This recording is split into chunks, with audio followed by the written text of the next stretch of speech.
Break through a world where big data is your worries. A world that gives you priority when innovations come. This is the Giga Life on Smart Signature. Simplified by the Philippines' fastest mobile data network. The choice is simple. Move up to Smart Signature and make your mark.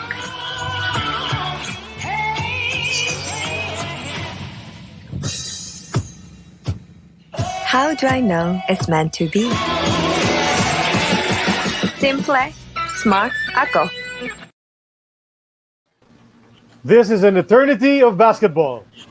And if you can't catch us live on Facebook and watch our episodes, you can listen to us anytime, even if you're on the go, because we are now on Spotify. All our episodes, or majority of them at least, are now available in audio form on Spotify and Anchor. And Eternity of Basketball is part of the Globally Ballin network.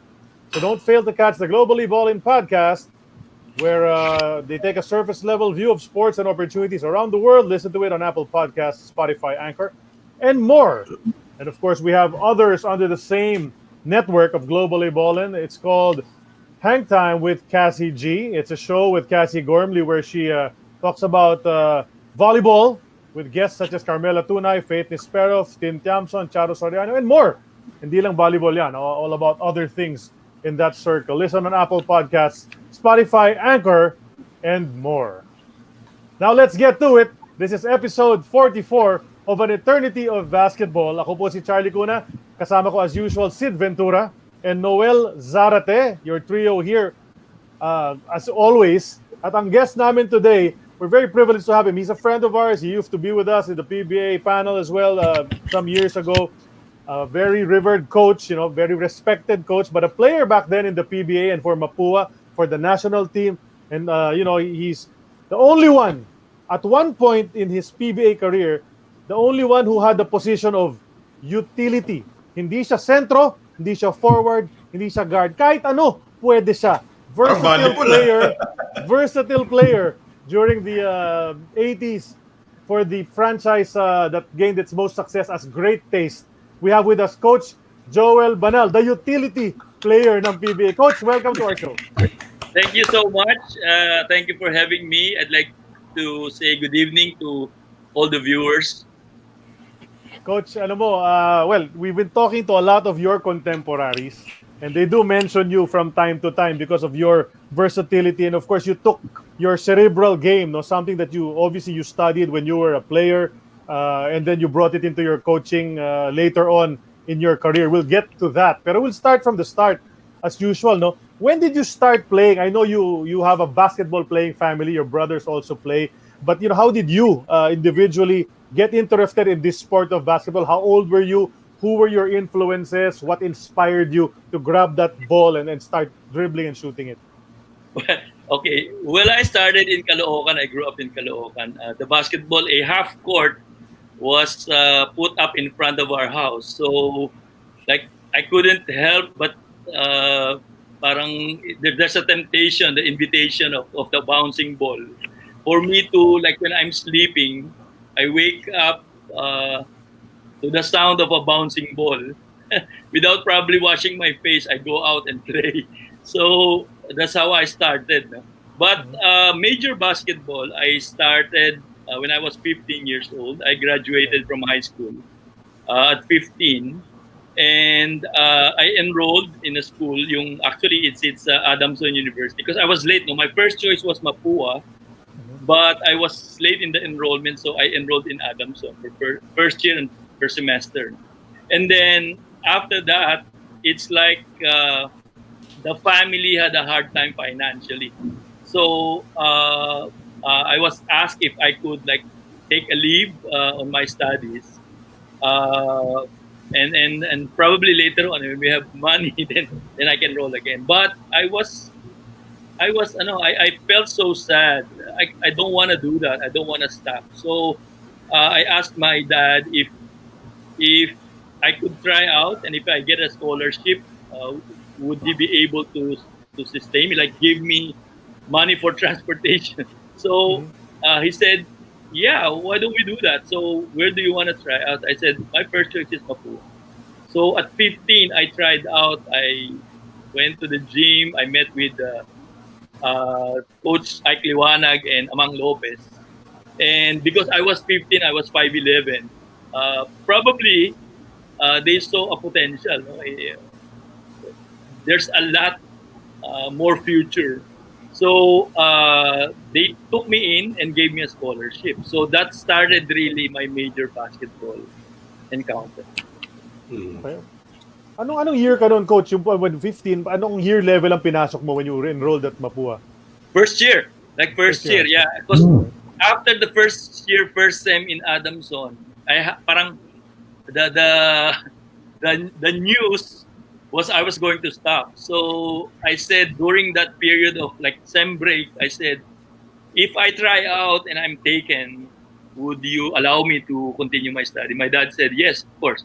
So I tried out in Mapua, and Coach Akliwanag and Amang Lopez saw something in me, and they took me in and gave me a scholarship. So I didn't stop. So I continued. So that was in 1973. Okay. Coach, of course, alam naman natin your journey started na gano'n, no, 15 years old. But you also have two brothers, si Conrad at saka si Koy. You all didn't go to the same school. So, ano yan, was it because of a financial situation or nagkataon lang talaga na sinubukan ng Joel mag-try out? O tayo rin, try out din tayo pero iba-ibang school? Well, actually, Conrad had a different experience, no? Kasi I think it was Lyle Ross. Because he practiced once with Meralco, and I think Lyle Ross saw him and he brought him to Ateneo because he was just practicing with Meralco, but he's just a first year college in UP at that time, but he wanted to play, so that's why he went to Ateneo. Mine is different, but Koy was also with me in Mapua when I was studying in Mapua, but with no scholarship. No, he's just taking up an engineering course, and he was there. But when I moved to the commercial, I had to leave the school prematurely.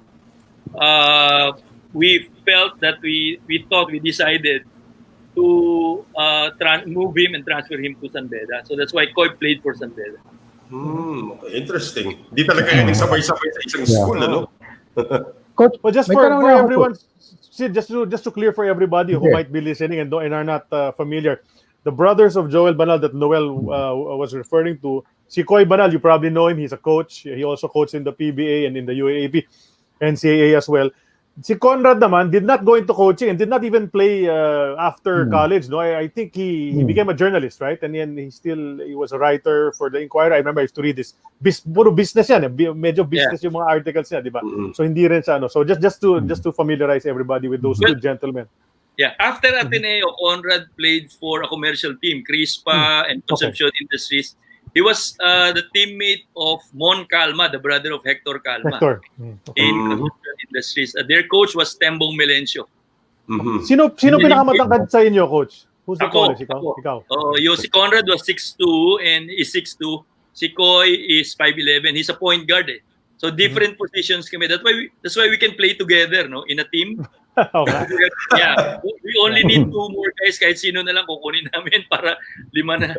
Okay, Sid, go ahead. Coach, tanong ko lang, 15 years old is very young to enter college, you know? Were you parang accelerated in elementary? Well, or I started high school? because I went to public school. I was 5 years old and I was in grade 1 and I passed. So I moved to grade 2. Somehow it looks like an acceleration, no? But it's like, di ba ang tawag natin doon, saling pusa. So I was saling pusa at 5 years old. But I passed, got a good grade. So I moved on to grade 2 and that started. That's why I graduated at 15. Tapos walang grade 7. Walang grade 7. Walang grade 7. May parang minus 2 na yon. Instead of 17, naging 15. Ganun yun. Correct. Yeah, that's right. Okay. So starting Were you out the sa youngest? Coach, sorry. You were the youngest in the team when you entered, I suppose, Yeah, no? in Mapua. Oh? Yeah, I was 15. But I know after a couple of years, 2 or 3 years, I know when I started playing, because I was in the training team, I was 15, I was so young. But when I was in the lineup, I think that was in 1976, Leo Isaac came on board and he was 16. In college, first year college, 16. No? So he's also young, and it's like he's our baby in the team. But I was the baby before that. So when you were 15, coach, sino-sino yung mga kasabayan nyo? Who were the veterans sa Mapua nung time na yun? Okay, sila, I don't know if you remember, Eugene Leaño, Ramon Cano, the brother of Eric. Cano, yes. Eugene Leaño, Ramon Cano, sila Boy Prinjana, sila Adolfo Calaykay, sila Alfie Lanete, the father of the Lanetes in the PBA. Okay, talaga. Okay. Mapua pala yung tatay nila. Cesar Yabut also. Cesar Yun, Yabut. PBA, definitely. Yeah, definitely in PBA, correct. Yeah, these guys, but they're older, like 3 years older than me, so okay. I learned a lot from these guys. Yeah. There's a couple of guys who are watching right now. Emerly Gaspi is watching, pati na rin si Onchi de la Cruz nanonood din sa show. I'm pretty sure some other of your contemporaries and teammates post will be watching later. Yung isang nanonood, Charlie, si Uncle Joe Santillan nanonood din sa ating ngayon. Okay. So yung statsman ni Coach Koy nung nasa panel ka pa sa PBA. So during the Mapua times, Coach, syempre, was Mapua contender at the time? Parang hindi yata natin nabalitaan yung lineup na naging contender at least during your time. Well, I came to Mapua in the second semester, October. They just played San Sebastian in the finals. So they are a contender. That was the time of Freddy Hubalde, Bong de la Cruz, and Joel Gomez. These guys were good. And saka si Orfilia. I remember these names. So they were in the finals. So but when I came, parang actually depleted yung lineup. Most of them went to the commercial tournament. Like Joel Gomez, Bong de la Cruz, and Freddy Hubalde were early to go to the PBA, I believe, sorry, not the PBA, in the Mikaa. So when you join the commercial, again, you cannot go back to your school. So parang meron silang early exit. Again, premature yung kanilang departure from Mapua. So we were left with parang all rookies at that time. So that's why from then on, parang we were not really in the top 4 at that time. Even during the time of Romy Mamaril, the father of Billy. So we had a very tall lineup, but I felt like we lacked the experience to compete with these guys, the other teams. Pero how did you fare overall, Coach? I mean, record-wise in the league, kahit pa paano naman, hindi nakakuha naman kayo ng mga panalo. May panalo kami, pero during my time, we're never top 4. We're never top 4. Yeah. Pero point guard lang laro mo, Coach, nung panahon na yan. Ikaw nagdadala ng bola. 4-5. Actually 4-5 because I was okay. So, malaki ka na. I became the tallest si Mamaril tapos ako na so I became Ang problema sa Mapua kasi at that time, after the Freddy Hubalde era, ang problema is ang hirap mag-recruit, even our high school good players, even up to this point, we're being recruited by elite college teams, college teams. So they moved from Mapua High School to other schools. Kaya konti lang yung naiiwan.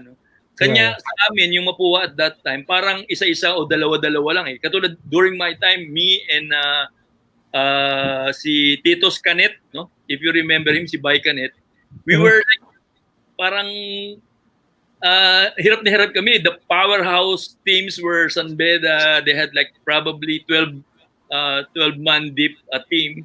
Ateneo and Lasal, these teams were really pretty strong at that time. Pero kami parating 2-3 lang. Hindi kami magkasabay-sabay.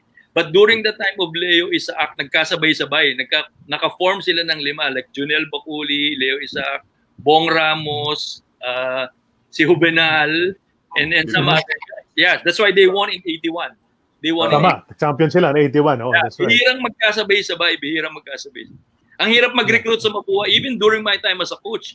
Ang hirap, nagkataon lang, nagkaroon din ako ng malakas na team, when I started, can we talk about that now? Or Okay. Pwede naman, Coach. May sige lang. evolution na tayo. In 88, when I started coaching Mapua, hindi ganong kalakasan yung team, but that's my early parang learnings in coaching, no. I thought like because I played in the PBA, I can coach, and if I can coach, I don't care about the lineup or the talent I have, we're gonna win. So early on in my coaching career, I found out that's not true. You need talent to win. Yeah, you need talent to win. So first 2 years, 88 and 89. But in 89, we already played for a knockout, in a knockout game against Perpetual to face, I think, Letran in the finals, or San Sebastian in the finals. So we were already a contender. Why? Because Kevin Ramas, you remember Kevin, no? Of course. Yeah. Oh. He's 6'5", he's legit. And he opted not to play anymore. Like he was just studying. In fact, he was taking up his classes in the evening. And I think he's about to have a family. So he was moving out of basketball. But what I did, I started when I learned that we cannot win without talent. On my first year, on my second year, I started recruiting. I stayed in Mapua till 9:30 in the evening, 9 or 9:30 in the evening, until the last subject of Kevin Ramas. I had to wait for him. And then I waited for him, and then I talked to him like seriously. In fact, I remember the words that I told him. I said, Kevin, just give me an opportunity to help you. And I'm telling you, in 3 years, you'll be in the PBA. So, true enough, after 3 years, he was in the PBA. So he helped us in 89. On my second year, we were already a contender. No, we played against Perpetual in the knockout game. That was Bong Hawkins' time. No, the unstoppable Bong Hawkins. So we lost, but the following year we won our first championship. That was a powerhouse lineup. So we were able to put up a competitive team. No? From the start, we're really like, we have a very solid 7-man lineup. So we can compete at that time. So we won. And then the following year in 91, I think 6 of my nucleus graduated. No? Kevin Ramos graduated. All these guys graduated. I had a very small lineup. We were the Warriors in 91. I had Benny Cheng as the lone center. Benny Cheng, oh. Yeah, my lone center. And then I had Reynolds, a sophomore. But he's like very raw. So I had. Pero powerful naman, Coach. Powerful naman yung Reynolds na yun. Yeah, well, after a poste. couple of years, talagang he dominated na. No? So, but during that time, he was very raw. But I had to use him. No, he's a stopper, a rebounder, and a hatchet man. Totoo yun. Kahit sa PBA, laro niya. Yeah, he has no fear. So anyway, we started full court pressing in my second year, and we won the championship against San Beda.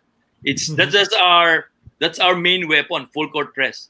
So because it's a very small lineup, and we shoot from outside, like the Chester Lemon, Gary Topacio, Taddy Ramos, all these guys are shooters. Randy Alcantara, Neri Ronquillo. It's like nobody's above 6 feet or 6'1" probably. But Benny is 6'2", so we had a very, very small lineup, but we played so well, and I was so confident. So anytime I have speed and outside shooting, I can compete. Nakakatuwa yung mga names na binanggit nyo kanina, Coach. Bong Ramos, Junel Baculi. People didn't really watch these guys play, pero during their heyday, ang bibilis ng mga yan. Mas lalo na yung Bong Ramos. Kung napanood nyo po yung Bong Ramos nung araw, parang turumpo eh. Si Junel naman kasi talaga. Junel was really fast, no? Yeah. That's a very fast lineup already. But again, you see them now, you wouldn't think, di ba? Pag makita mo sila ngayon, you have to look back. Paano ka nakatakbo? Parang gano'n.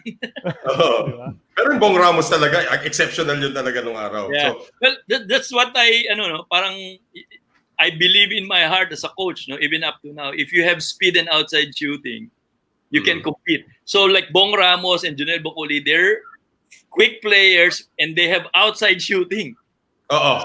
If you're quick, you'll be hard to stop, no? If you're quick and you can shoot from outside, that's difficult to stop. I just need to read a comment by one of our top fans, no, si Ed Malatag. Galit daw siya kay Reynolds kasi sobrang angas maglaro. Naging kapitbahay. Sobrang angas to, guys. Pero naging kapitbahay niya. Super bite naman daw pala. Kaso pinaiyak sila mga bedista noong 1991. Pinaiyak daw sila mga bedista. Sa PBL yun eh. Talagang wala siyang ginawa ko hindi makampas. Sorry, Sid. Yung 91 was yung winning shot ni Benny Cheng, ano? Oh, yung last second. Last second, Benny Cheng. Yeah. Masakit nga talaga matalo kung sa ganung. That's unforgettable. No? Oo naman. Grabe yun. Grabe yung play na yun. On my part as a coach, that's unforgettable. Okay, Coach, I'll backtrack lang ng konti. You are 6'4". You're 6'4", pero nung pumasok ka 5'11" ka, so you were a point guard. Nung naging 6'4" ka, point guard pa rin ang laro mo. Or what Charlie mentioned as utility already at the time, positionless. Pero you were really more of a guard and you developed as a guard pa rin in your career. Explain the transition from being a 5'11" guard to a 6'4" point guard. All right. Okay, when I started in Mapua, I was 5'11". No? So during that time, the mindset of a coach, if you're a small player, then you play the point guard position. So I was playing the point guard position, and then I grew like 1 inch, 1.5 inches, like after a year. So I grew to 6'4". But because I had experience of handling the ball, I can do it. And more than that, from the beginning, I'd like to see the floor. I'd like to see my teammates. I'd like to maximize my teammates. I've been doing that, no, since playground basketball. I like to dominate, but still, I'd like to get my teammates involved. That was the idea, no. During that time, it's Magic Johnson who's the idol of everyone. So doing that. So I was like that. If you see Gab, how he plays, my son Gab, I play like that, but he's a better player than me. Shooter, better in everything. But I play like him. I can handle the ball. I can pass. I look for my teammates. I try to set them up and I do that. So, Coach, lamang lang ni Gab sa'yo, opensa. Lamang lang ni Gab sa'yo, opensa. Yung depensa sa inyo pa rin ako. Okay, thank you. Wala kasing import sa MPBL eh. Sa PBA. That's why I highlighted yung defensive skills eh. Kasi pagkataya mo yung import, di ba? But you mentioned to us, Coach, kanina, that your career in Mapua, in the NCAA, was actually short-lived, no? You didn't play the full 4 years at the time, di ba? Right, Tapos you moved on to the commercial leagues. Can you tell us what happened there, and then why you decided to suddenly just jump and go to the commercial leagues already? Yeah, my first year in Mapua, first year in playing, no, that was in 1976. I played well already. Probably I was 2-3 years in the training team, no. It really honed my skill, and parang all I do is practice and I don't play because I was not in the lineup. But when I was put in the lineup during the time of Charlie Badjon, Coach Charlie Badjon, it's like to me, I was a veteran already because I've been with the team 3 years, 4 years, this 4th year. Although I was not playing, but I was practicing. I play against older players in the team. So in my first year, I felt so comfortable. Like I was really scoring already. I was so comfortable, and immediately Toyota, the amateur team of Toyota then, Man Diesel or Crown Motors. Yeah, the coach was Nat Canson. They were recruiting me. No, in fact, Crispa was also recruiting me, and Toyota was recruiting me. So I felt like, yeah, probably I'm okay because these top 2 teams in the PBA are recruiting me. No? In fact, Toyota had a very, very good strategy. So they asked me to practice with them. Their players then in Toyota were Mon Fernandez, Sonny Jaworski, and they were my idols, di ba?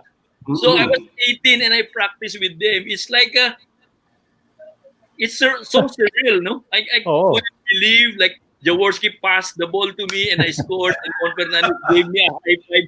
It's like, am I dreaming? Is this true? So I signed right away. I signed. It was a good technique, di ba? It was a good technique to play with your idols. I signed without asking my father or my brothers. I just signed the contract with them. So they got me already. So and then after my second year in the NCAA, I top scored for the whole tournament or the whole league. So I was averaging like 23 plus points per game, and I was the top scorer on the average in the whole league. No, and I felt I love challenges. I felt like, oh, I've done this already. What's in it for me the next year? So it's something like that. That's why I jumped and moved to the commercial league. No, and during that time, if you play for a commercial league, you cannot go back to school, no? Especially in the NCAA.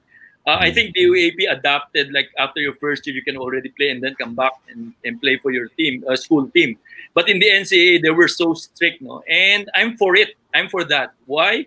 So that the players would finish their studies before they move up to the commercial league, no? And it happened to me. That's one of the reasons why I finished. Although I prematurely moved to the commercial, I really tried my best to finish my studies. That's, to me, that's so important. That's why when I was... Nag-aaral pa rin kayo sa Mapua at the time, sabay. Yes. Did you pag-aaral? You just stopped playing. Yes, I was also in the national team for 3 years. That's So right. there were times that we go abroad, di ba? And Toyota was already paying for my tuition fee because I lost my scholarship because I moved to the commercial. But Toyota was paying for my tuition fee. That's paying for my tuition fee. That's why I continued my studies. And I really... Okay, this is the difference. No? This is the difference. Remember, I was going to stop with my schooling because of financial difficulty. I tried out because I want to continue my studies. It's the other way around, di ba?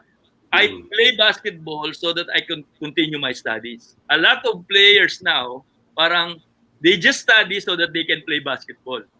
Baliktad. So that's why I finished. My intention, that's why I played basketball. I didn't know that all these things will happen to me. No? It's divine intervention. All I wanted is a scholarship so I can continue my studies. So that's why even if I moved up to the commercial league, it is my goal really to finish my studies. That's why I finished my studies. Okay. Coach, sino yung mga kakampi mo doon, when you were playing for Crown Motors already? Obviously, sila Jawo, sila Mon, nasa PBA na. So who were sila, di ba sila Ricky Relosa, mga kasabay mo yung mga yan, di ba? Yeah. Tama Ang ba? contemporary ko talaga dyan si Ed Merced from JRU. Yes, Sabay Merced. kami try out, sabay kaming nakuha, sabay kami naglaro sa Mika. And also, one player is Joven Francisco from FEU. He was the team captain of FEU, and then he graduated, and then sabay-sabay kaming tatlo when we tried out in Toyota. I remember that. No? They became instantly my friends. And so, yeah, we played together. But we had, ang inabutan ko ron, sila Mon Cruz, sila Pokio Lauchenko, sila Rolly Pineda. Ang sentro namin is Paul Herrera. No? Paul Herrera and the other center. Yeah. Si Cho Season ba nakasabay mo? Yes. Also? Oh, yeah. Cho Season pala. I almost forgot. He's my best friend. He's my best friend. He's also one of the reasons why I jumped from college to the commercial. Kasi after my first year in Mapua, I was 18. We were called to try out for the national youth team. No? So there, I met Cho Season. I think the lineup out of like 200 in the beginning or 100 in the beginning, and then it was cut to 20. And then 4 new guys came to practice from the provinces. Si Leo Paguntalan, Jess Miguelin, Cho Season from Davao was one, and another one. So we became friends right away. Like we clicked when we met in practice. We clicked, and he was recruited by Toyota, no, in the amateurs in the Mika. So he was asking me to move to the Mika because we were so best friends. No, nasabi ko, oh, sige na nga. So we moved to the. One of the reasons also why I moved because of my best friend Cho Season. Okay. Pag-usapan natin yung relationship niyo with Cho later on because sa PBA, nagkasabay din kayo nun. Oh, yes. Sa presko. Oh. Yeah. Pero the national team, coach, when you're asked to try out noon, sino-sino yung mga kasabayan nyo noon sa national team? And did you feel that you had a chance? There were 200 of you. Did you feel you had a chance to make it? Yeah, I was so confident. I was telling you, on my first year in the NCAA, I felt like a veteran already. Yeah, I was competing against veterans, but I could play. I mean, Kaya mo sila. Yeah, because of probably the long training I had, So, thanks to my coaches na nung pinasok nila ako sa lineup, I was so ripe, Hinug na ako, and that's why I could compete. So, right after the first year, my first year in the NCAA, we were called to try out for the national team. So, down to 20 kami, down to 20. And I remember Nes Mayoralgo, who was the BAP Secretary General. Time, yeah.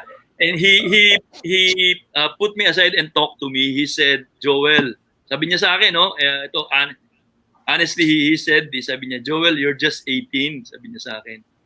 Pwede ba? Siya pa nakikiusap sa akin. Pwede ba sa next youth ka na? Parang he's asking me, pwede bang hindi ka namin muna kunin ngayon? Bakit, coach? Pwede ka pa, no? So, bakit ka? Give chance to others, ganon. Okay lang, siguro. Hindi ko alam kung sayang yung taon ko, kung baka, let's say, ang minutes ko is, maraming veterano dun. Nandun sila Alex Clarino, sila Anthony Dasalia, Eto Clobo. You remember these names? Right. Of course. Yeah. Oh, naman. They were the best during that time. So, but I love to compete. So, okay sa akin. Maski sa practice, sa tryouts and everything. But when Nes Mayorago told me that, I said, you're the boss. Parang, what can I say? So, I said yes. So, that's why the following youth in 78, when Turo Valenzuela was the coach, I became the team captain. Okay. It's like I was, again, it's like I was more mature than the others. So we have the same age, but a lot of things happened to me in my basketball career. That's why I felt like I had this leadership thing in me.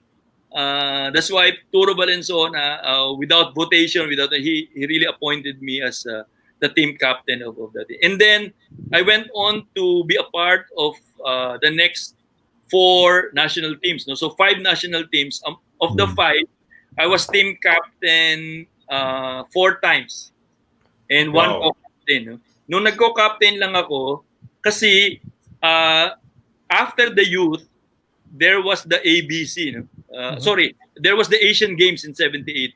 Nick Jorge was the coach. And he mixed the youth team and the men's team. Now, the men's team that participated in the World Basketball here in Manila, and we won the championship in the youth, against China in 78. So he got 6 from the youth and 6 from the men's team, which was a very, very wise move. And Alex Clarino was the team captain of the men's team. So I had to be co-captain because I was the captain of the youth team. So I was co-captain. But in my 5 times of being part of the national team, I was captain 4 times and then once co-captain. So, yeah. No 78, yung mga kasabayan nyo na sila, puro Atenista yata yung nasa team nun halos. There are a lot of Ateneo players on that team, if I'm not mistaken. Padim was a teammate. Padim, Steve Watson, Joy Carpio. These 3 guys. Fritz Gaston. But si Fritz, hindi kami nagka-teammate ni Fritz eh.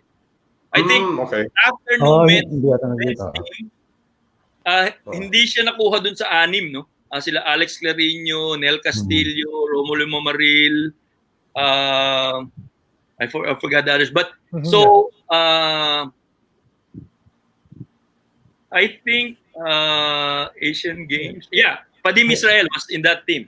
Padim Israel. So from Ateneo, we played against each other, di ba? And he normally guards me, but we became best friends. After that national team stint, we became best friends. We became roommates, and then we became best friends. Grabe yung experiences din sa national team. So you joined 5 national teams. Sino yung nakasabay mo ng madalas? I mean, who were there regularly with you those 5 times? JB Ango, si JB Ango. Chito Loizaga, kadalasan nandiyan si Marte Saldana, no, kadalasan nandiyan si Yoyoy Villamin. Kaming anim yata kaming nakuha nun sa men's team. After that, parati na kami magkasama sa national team. Okay. Yeah. Grabe, no? Puro mga superstar. Anong position when the coaches would get you, coach, for those national teams? They were getting you as what? A forward, a guard, a center? Center? Ano mo? Actually, 2, 3, 4, 5.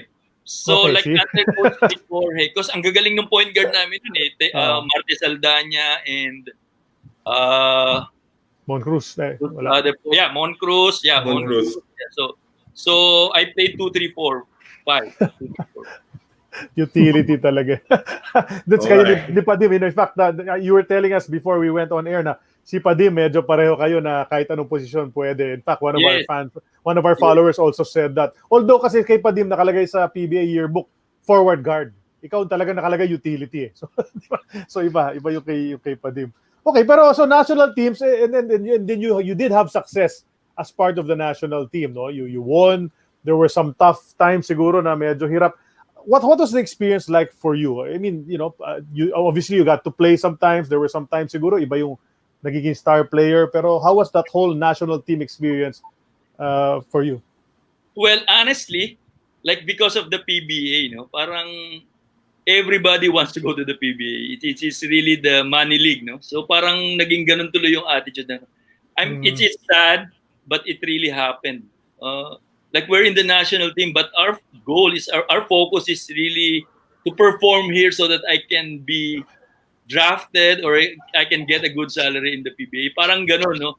It was that's why one time when I was coach, this is a real to life experience. When I was coach of the Pasig Pirates and we represented the Philippines in the interclub of Asian Interclub. And we went to Lebanon to play, And I felt as a coach, I felt like there's something wrong with the system. There's something wrong. It's like the players, there's no patriotism, there's no nationalism. Like it's not to wear the national colors, the flag of the Philippines, and really fight for it. No? Unlike now, because the PBA players are representing the country, it's different again now.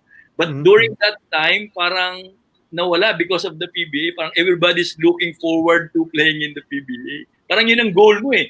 College ka pa lang, you want to play in the PBA, parang gano'n. So, yung national team is just probably like another statistics to, di ba? For you to have, that you can land a good seat in the PBA. So, I felt bad. I felt sad that happened.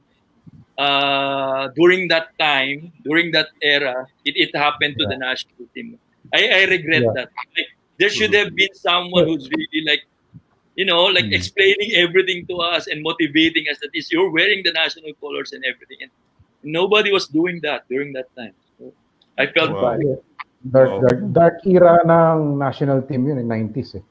Diba? I mean, the top college players didn't want to play for the national team. Correct. Diba? Yeah, I agree. It started in the 80s, no? It started in the 80s. Kasi PBA was 75, diba? So, during our time, that was the motivation. That's why you play for the national team. You're not proud to wear the colors. It's sad. Yeah. Well, isa pa, Coach, you were also, I'm sorry, Charlie, I'll just ask lang you were also part of this evolution at the time. Kasama si Ron Jacobs, called the RP training team. So kumuha ng mga Pilipino, kumuha ng mga Pilipino, pero kumuha rin ng mga Americans, hopefully, or Filipino-Americans and Americans, hopefully for naturalization. What was this process like sa'yo when you were in this group of gentlemen? Probably I'm idealistic, no? It bothered me. It bothered me a lot. Because ang story behind was we're already 15 in the lineup. We're 15. We were selected. Pilo Pumaren was the coach. Right. And we were selected, 15 of us. We're practicing like we have the national team. And then we had to play in the Mikaa. And I remember we're playing in the finals at that time, no, greatest, and we're playing Upcore at that time in the finals. And something happened that 7 of the 15 were removed from the team because of violation, team violation.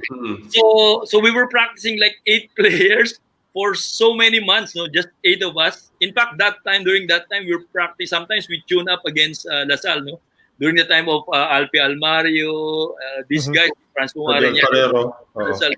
So we tune up with them because walo lang kami. Parang, but we were practicing parang, and then one practice, Ron Jacobs came. He looked at us. No, he looked at us. So we didn't know who he was, but he looked at us, and then he went back to the US. And then he came back. When he came back, he brought, I think, 9 players. 9 players. They're saying that they are Phil. So Ricardo Brown was there. Eddie Joe Chavez was there. Will Pearson. Jeff Moore. So and some other guys. No? And then later on, Willie Pearson came. So he's really happy. Okay. So it went on like this, and we joined tournaments with like 7 Phil-Ams and 8 locals. So we played, but in my heart, I didn't feel good. So soon enough, I asked permission and I went to the PBA. I was not happy in the team, so Matanong ko lang, Coach, just to backtrack a bit, what were the violations that disqualified itong 7 player na sinasabi niyo? What did they violate? Well, okay, kasi may usapan eh. Ang usapan is, okay, you're playing on a Sunday for the championship. Okay, so that'll be done by Sunday. So Monday, I'm going to give you a rest. But Tuesday, sipot tayo lahat sa practice. Tayong lagay nila. Unfortunately, on that Tuesday, if I remember it right, Tuesday, sumipot kaming 8, wala yung 7.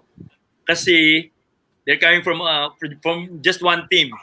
So kasi sinasabi, nag-party pa daw, victory party ng Monday, blah, blah, blah. So parang na-late. Kasi umaga practice namin. So they were not there in practice on Tuesday. The following practice, Wednesday, they came. Okay, but everybody was pissed already. Everybody was, you can't do this. Like tama rin eh. Ano dyan, sabi, parang may usapan tayo, itong usapan natin. Pagka sumuway kayo sa usapan, I remember the words parang, what if you do this to us in a championship game? Parang ganon yung principle behind it. And I agree. But it was sad that they were removed from the team, and that started yung Phil-Am recruits and everything. Ano championship yung, Coach? Mika? Mika. Okay. Ano yun eh? Great Taste versus Upcore. So mukhang alam na natin kung sino yung mga Upcore na nawala nun. Oo, di ba? Booking na agad kung sino yung mga nawala nun. Sila, di ba nakwento rin ng konti ni Ray?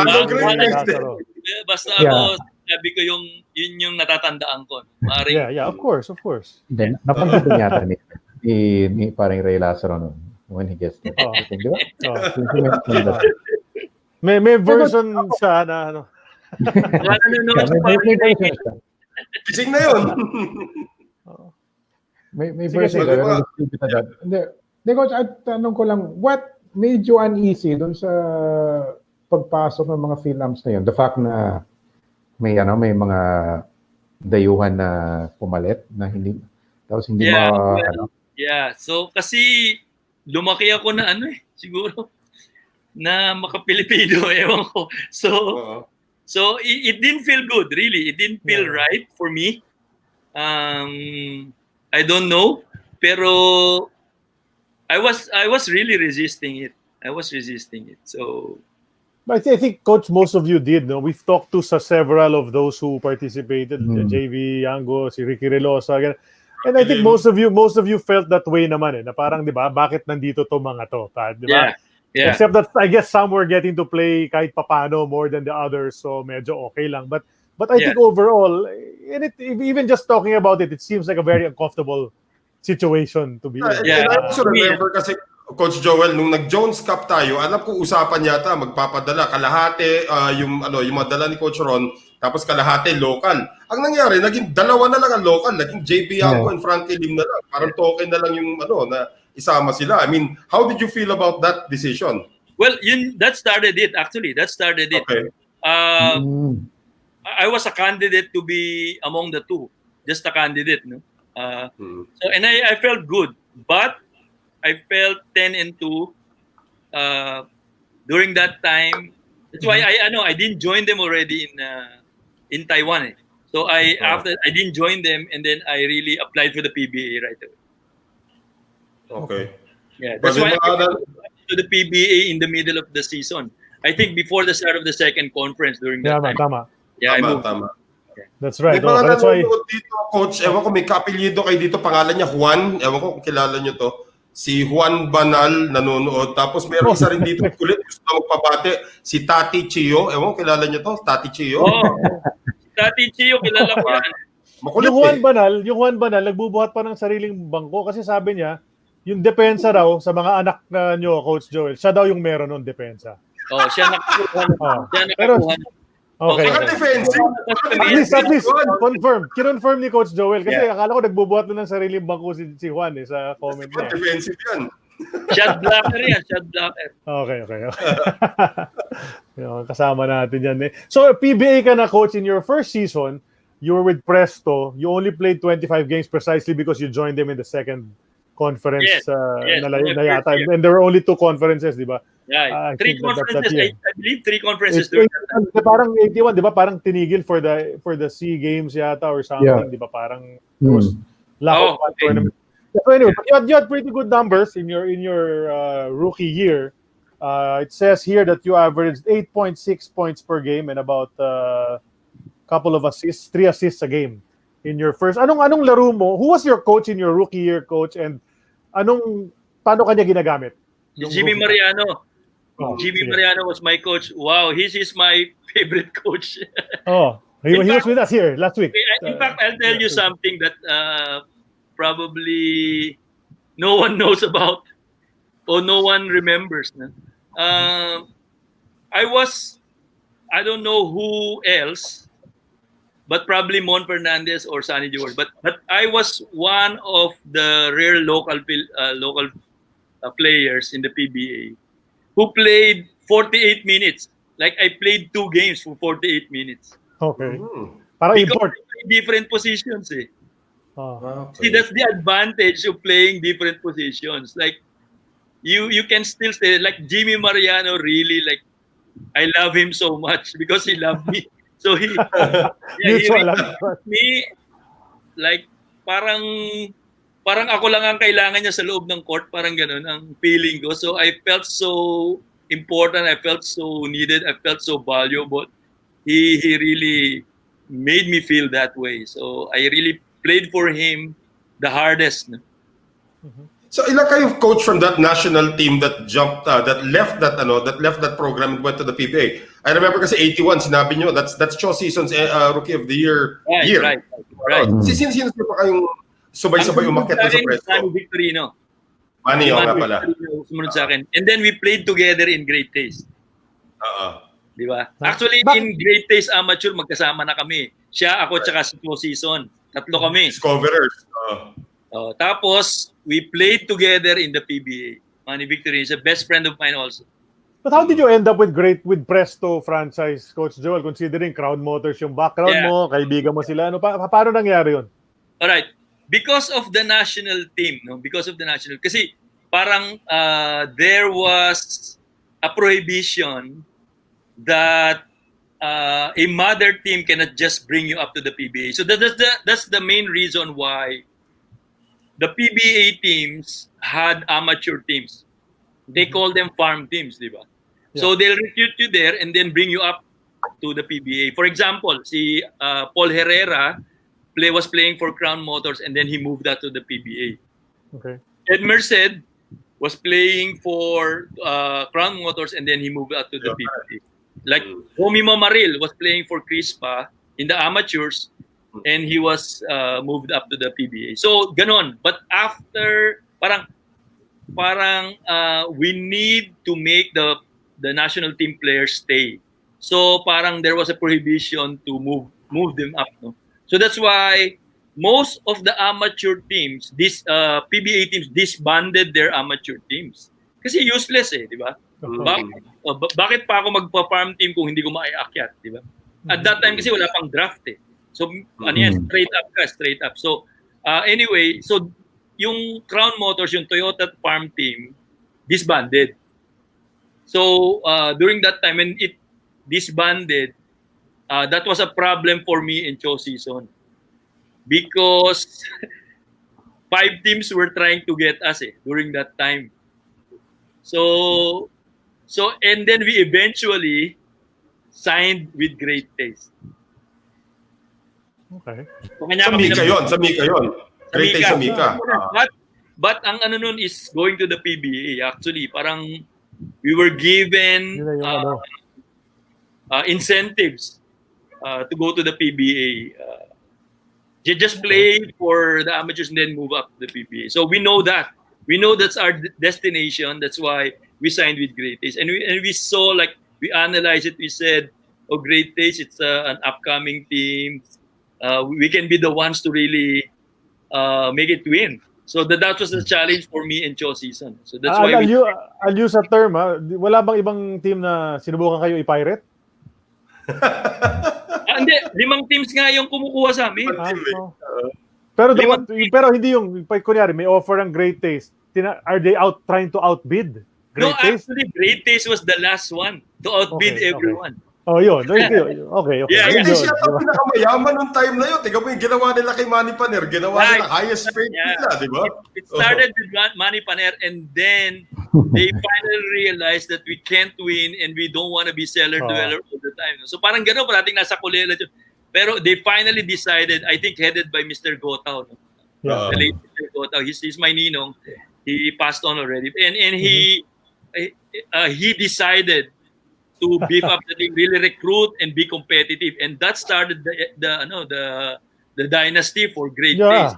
That's right. After that, we won 4 consecutive championships. Tama. Sid Ventura is a Great Taste fan, so I'm sure may mga tanong ka, especially in 1983. No? That was a great year. Yung 83 nga idadagdag ko, Sid. Isipin mo na nag-break up na yung Toyota, dapat si Jaworski nasa Great Taste, hindi nyo nakuha. Hindi, ako ang tanong ko. Ang tanong ko, before I was a Great Taste fan, I was a Toyota fan. But have you ever wondered what could have been kung na tumuloy ka sa Toyota? Yeah, I think I'm gonna. Well, good question. The feeling I had from college is I was so confident. Really, like I was so confident because I can do a lot of things. I'm not just a scorer. I can score, I can defend. I'm sacrificial. Whatever the coach asks me to do, I'll do it. Like that's why probably I was a coach's player. I please my coaches. Whatever they want me to do, if they want me to not take a shower after the game, I will do that. Bakit naman? if they want me to guard the bags, I will do that. So I'm a coach's player. So I feel like if Toyota got me and I was able to move up, I felt like I can contribute. Kasabay mo sana sina Arnie Saldana. Magiging puro kami pogi doon sa Toyota. Yeah. Pero what position would you have played under Edo Campo nung time na yun? If you had gone up, Edo Campo na ba nung time? Edo Campo na yun, di ba? Yeah. After Edo Campo already. What position would you have played there? Would you have been the backup of Arnie Tuadles? Would you have been the backup of Jaworski? Kahit ano, di ba, coach? Kahit ano, pwede. Danny Florencio pa nung time din na yun, di ba? Yeah, well, I really didn't know the style of Edo Campo. but Turo Valenzuela is so experimental, and he tries a lot of things. That's why I was able to play different positions under him. No? But with Ed, probably the most comfortable position for me was 3-4. At 3-4. Pero backup yun. Backup to Tuwadles, backup to King yung mangyayari nun. Well, okay. Mon and Abe were starting. Arnie was playing, the 3 position, and then Sunny and Francis. No? Probably I can back up Abe. Probably I can back up Mon and Abe. Probably we can go Abe and me. Like I'll be a 4 and Abe will be a 3. So I'll have minutes. I felt because the next in line was Nick Bulaong. Wala pa si Danny Florencio noon, noong time na yon. Wala na yata. Wala na. Lumipat na siya after the 81 season. Pero ang kasabay niyo sa si Ed Cordero. That's what I was going to say. That's Coloso. Yan ang diferensya ni Coach Joel kasi because you could play all those positions because we had Ed Cordero last week, and Coach Ed was saying he knew he was this position, but they would use him for this other position, and he wasn't as comfortable in that position, and so it became a problem for him throughout his career. No, he kind of said that, diba? But for you, you had that confidence that you could play really anything, any of the 5, no. And if I don't touch the ball, I don't mind. I'll play defense. Yun na nga eh.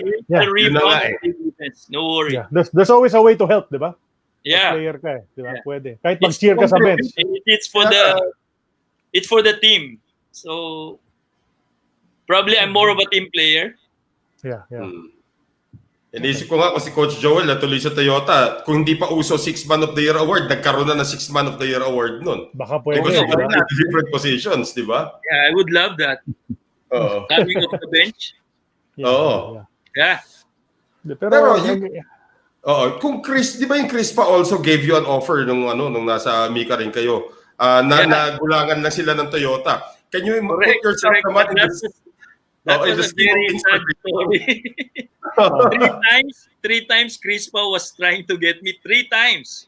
3 times I was in the office of Danny Floro. 3 times. And you denied them 3 times. Parang biblical yan. Ang bilis that's biblical. One Simon Peter, 3 times. Di ba? Pero isipin mo rin, Coach Joel, if you had played naman for Crispa, would you have been a better fit playing for Crispa or playing for Toyota, given the circumstances? Okay. Let me say this. Padim Israel was playing for Crispa, and he had his minutes. So, pwede ka. Pwede ako. Tsaka Baby Dalupan, remember, Baby was the coach, di ba? And Baby became the coach of Great Taste. Yes. Okay? And we won 4 championships. And he used me, meaning he gave me minutes. So meaning probably he liked my game. So, di ba? Ganun si Baby. Meron siyang sacrificial players. Hindi lahat, di ba? Pero he knows how to balance everything. That's why we won a lot of championship with him. He knows what to do. Saka importante yung coach, no? Kailangan click ka ng coach eh. Kailangan click kayo ng coach mo para bigyan ka ng oras eh. That's number 1, no? When I became a coach, I cannot say that to the player. When I was a player, I knew in my heart I have to be in good terms, or I have to connect with my coach. He has to see in me that he can use me and I can help. If he can't see that, why will he use me, right? So when I became coach, I cannot say that to the players. I just tell them that you work hard and be sacrificial. Think of the team first. So that's great. Nice speculation about Crispa and Toyota and all of that. Really, because if you look at the Crispa team anong time na yun, pumasok na sila Yoyoy, Villamin, Bay Cristobal, Moncruz, Rudy Distrito. Padim Israel, they would have been 11 deep kung kasama pa yung Joel Banal. Think about that, di ba? Oh. You have the 5 regular starters. You'll also be fighting for minutes. Yun Yan ang lang. problema doon. Diba? Sikuhan yan. Anyway, so that's great. But obviously, the truth of the matter is nag-presto great taste, enrich great taste si Coach Joel. And so those were some glory years, 83 onwards to about 85. So we're going to talk about that. But before that, we'll have to take a short break here on An Eternity of Basketball. We'll be right back.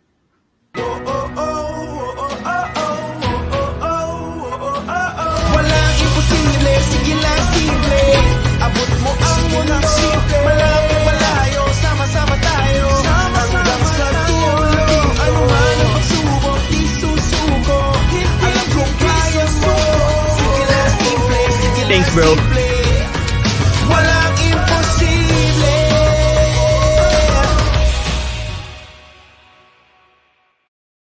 This is An Eternity of Basketball. You can catch us on the move right now. Take the audio version with you by listening to our podcast. Majority of our episodes now available in audio form. Listen on Spotify and Anchor. An Eternity of Basketball is part of the Globally Ballin Network.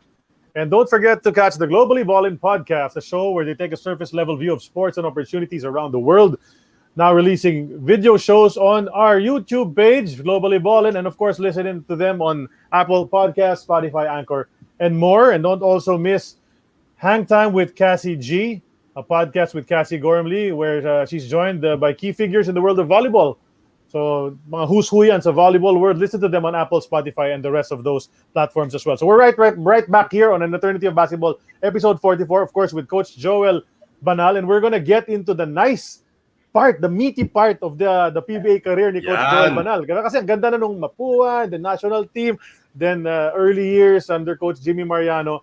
We have some photos to show. This encompasses a wider range than just great taste. So if you see anything interesting, Coach, in the pictures that we're flashing on the screen, tell us just what comes to your mind and what you remember from it. Okay, This is, I think, this picture is when I was with Mapua. Is ganun ba? Yes, I Mukha think because parang Lasal yung kalaban. Oh, Lasal yung kalaban. Okay, yeah, Mapua, correct. I remember that. Yeah. So see, like, I played like a veteran even during my rookie year. So thanks to my coaches, that really put me in the lineup at the right time. Hindi ko mabasa yung print, Coach, pero it was written by Philip Eliahuico. I don't know if you remember. Right. Popoy. Yeah, right. Who's now na Patafa head, Correct. I don't. The promising something nakalagay. Hindi lang natin makita yung pinaka-title, but the promising, so it must be something about... The promising Joel Banal. I think that was Yan. Mm-hmm. So doon pa lang yung potential nandun na.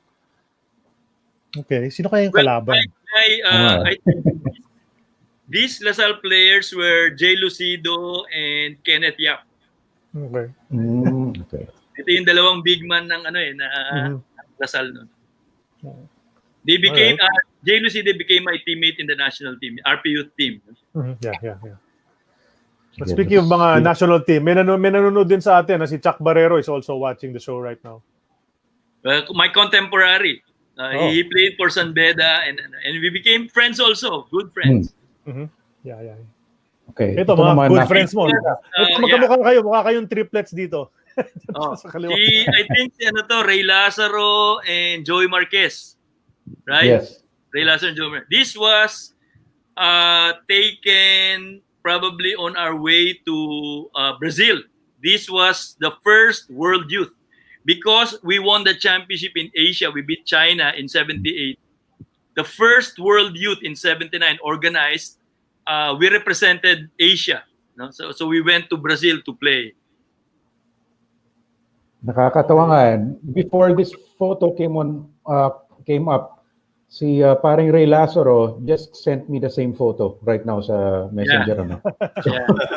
Timing na timing talaga. May caption eh. Parang pagandahan lalaki laban dito, Coach Joel. Ano ba yan? Sino ba lamang dyan? Sasabihin ni Joey Marquez siya. Sabihin din ni Ray Lazaro siya eh.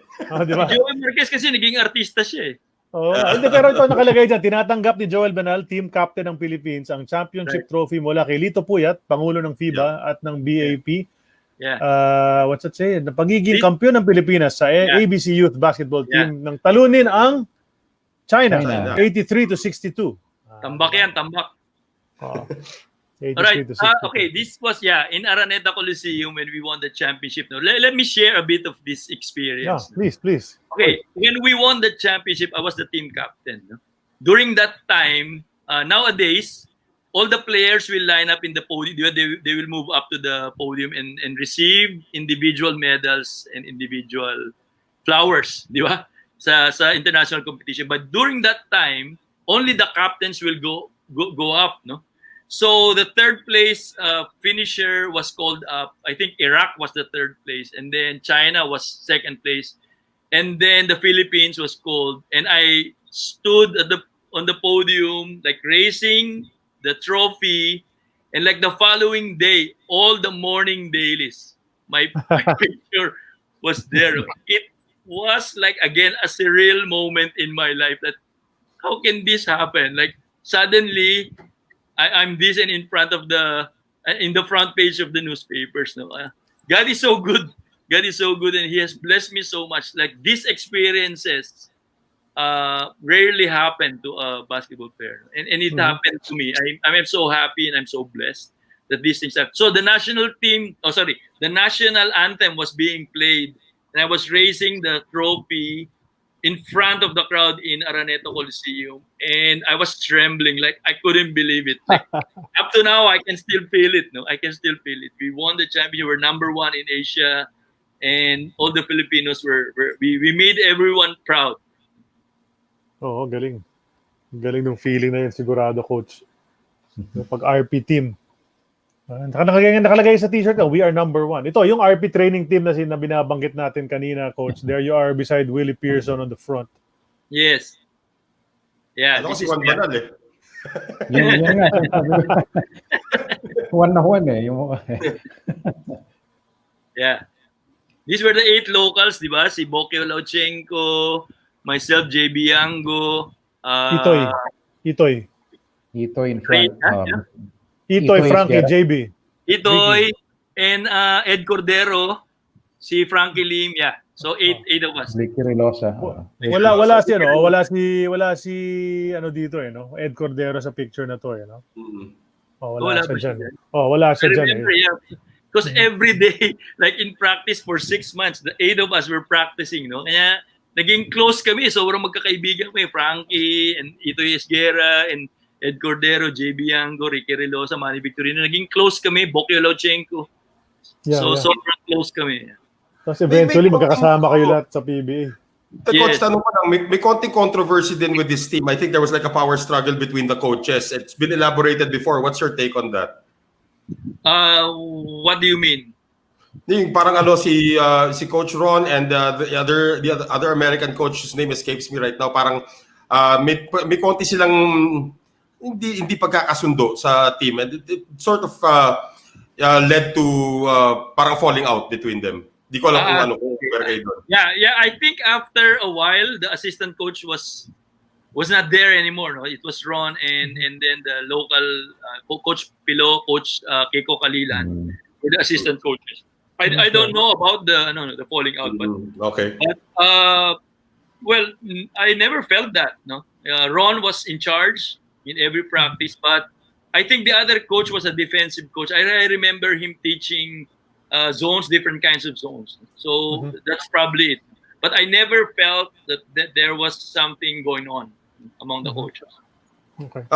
Meron akong curveball question, guys. I mean, you were under Coach Ron Jacobs also, but a lot of people are saying that during the time of Coach Ron, maganda yung paghahawak niya. How do you compare Ron Jacobs and you've met Tab Baldwin also personally? So, ano sila? Magkaiba ba yung philosophy nila, or they're from the same mold? What do you think? Well, Ron really parang did something. I mean, he was an instrument to the evolution of basketball in the Philippines. He introduced, I think during that time, ang parating ang ano lang is 2 guards, 2 forwards, and 1 center. No? I believe, if I remember it right, he introduced the point guard, wings, and post players. No? So 1-2-2 position. So I think he revolutionized basketball in a way. He taught us different zones. Like you seldom see the 1-3-1 before, but he was using this 1-3-1, and his practices, his practices will last 3 hours. So nobody practiced that much. No, I remember in college we practiced 3 times a week. So during Ron's time, he introduced that like everyday practice, no? And I remember in college, we were not allowed to drink water during the practice. Wow. So that's very wrong, di ba? Pero during that time, he introduced the water boy is following us everywhere. Like during practice, he wants us to keep on drinking because of the 3-hour practice. And he introduced different kinds of drills and everything. I remember in the PBA, we rarely do drills. No, we just warm up and play 5-on-5 and all this. But Ron introduced breaking downs of the system, defensively, offensively, and all presses, zones, and everything. No, he broke it down. So he was, I believe, the first coach who introduced that in the Philippines. And I learned a lot from this guy. I used it in my coaching. Yeah. Okay. Yeah, even di ba, Willie Pearson had this story when he first came over. He was also part of this training team, and he was doing stretchings though, and the other players, the local players, were asking, "What are you doing?" "Oh, I'm stretching," he said. They didn't know what it was. Parang gano'n na talaga sa Amerika nun eh. Correct. They didn't know what it was. Walang stretchings noon. Yeah. Someone pointed out already the other American in the coach there, si Ben Lindsay is his name. There you go. Si Ben Lindsay at si Ron Jacobs hindi nagkasundo nung panahon na. Yun yung sabi sa amin before. Because I moved out, remember? I moved out of the team. Yeah. Okay. That's right. Okay, next photo. Bumabati nga pala sa iyo, Coach, before we continue, itong si Ray Bihis, one of your former assistants sa Marinerong Pilipino, is also watching right now. Si Raymond. What's the name? Si Raymond, Raymond Bihis. Si Ray, si Coach Ray. Sa Marinero. Sorry.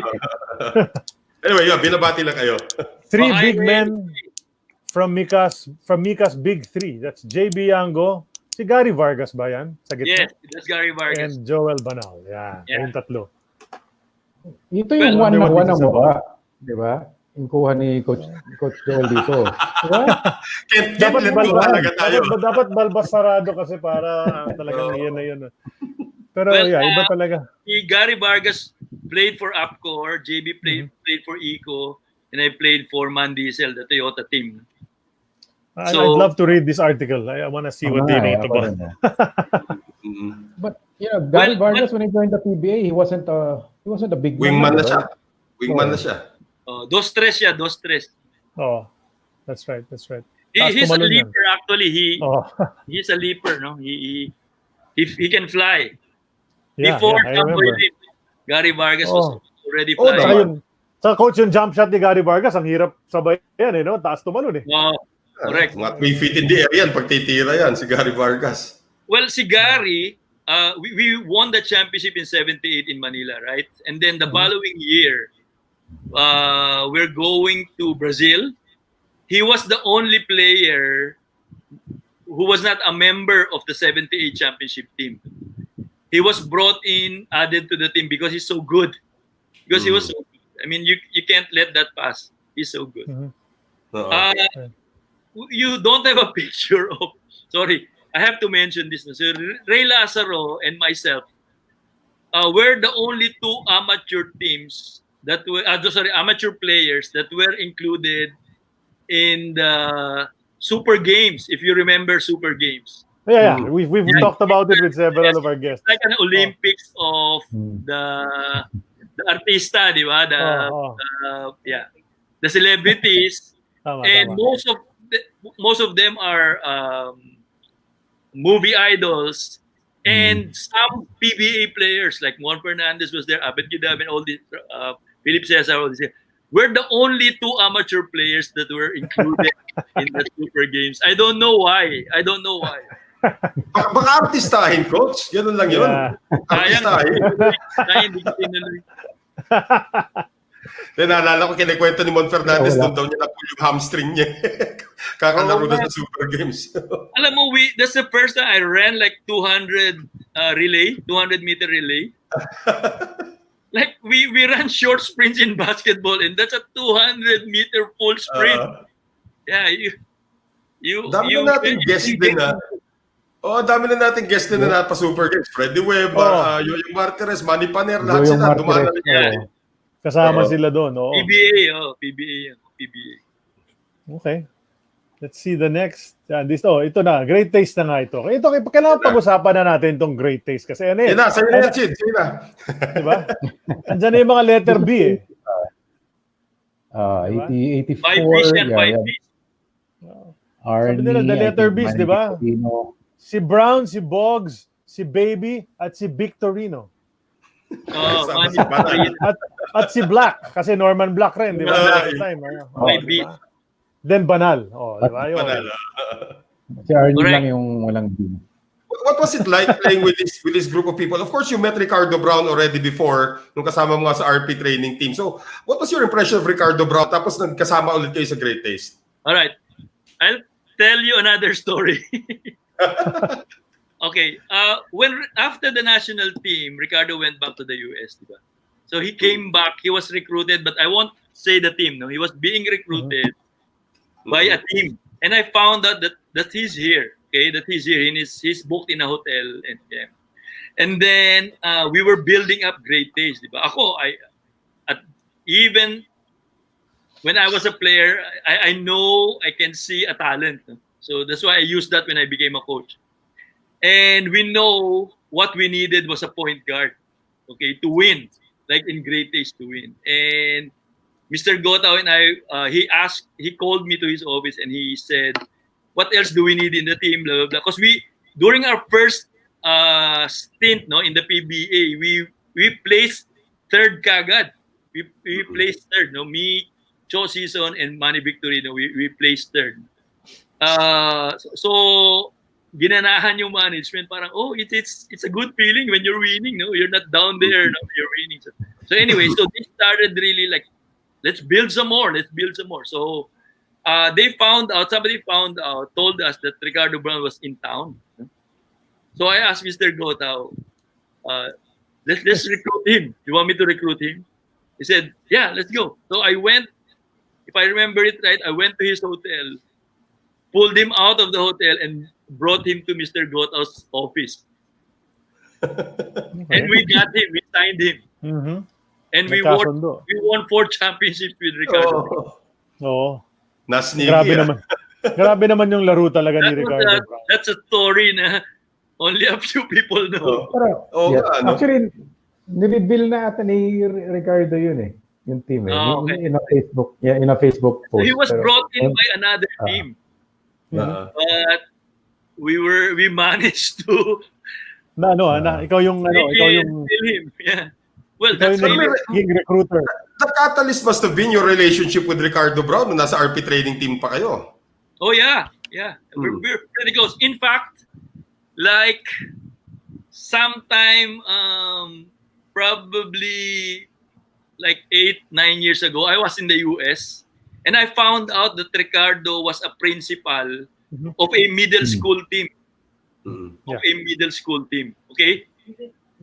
So, middle school, of a middle school. And then I tried to contact him and I was able to set up an appointment. I felt like in the beginning, you know, like, yeah, we know each other, but that's the past. Parang ganun, I felt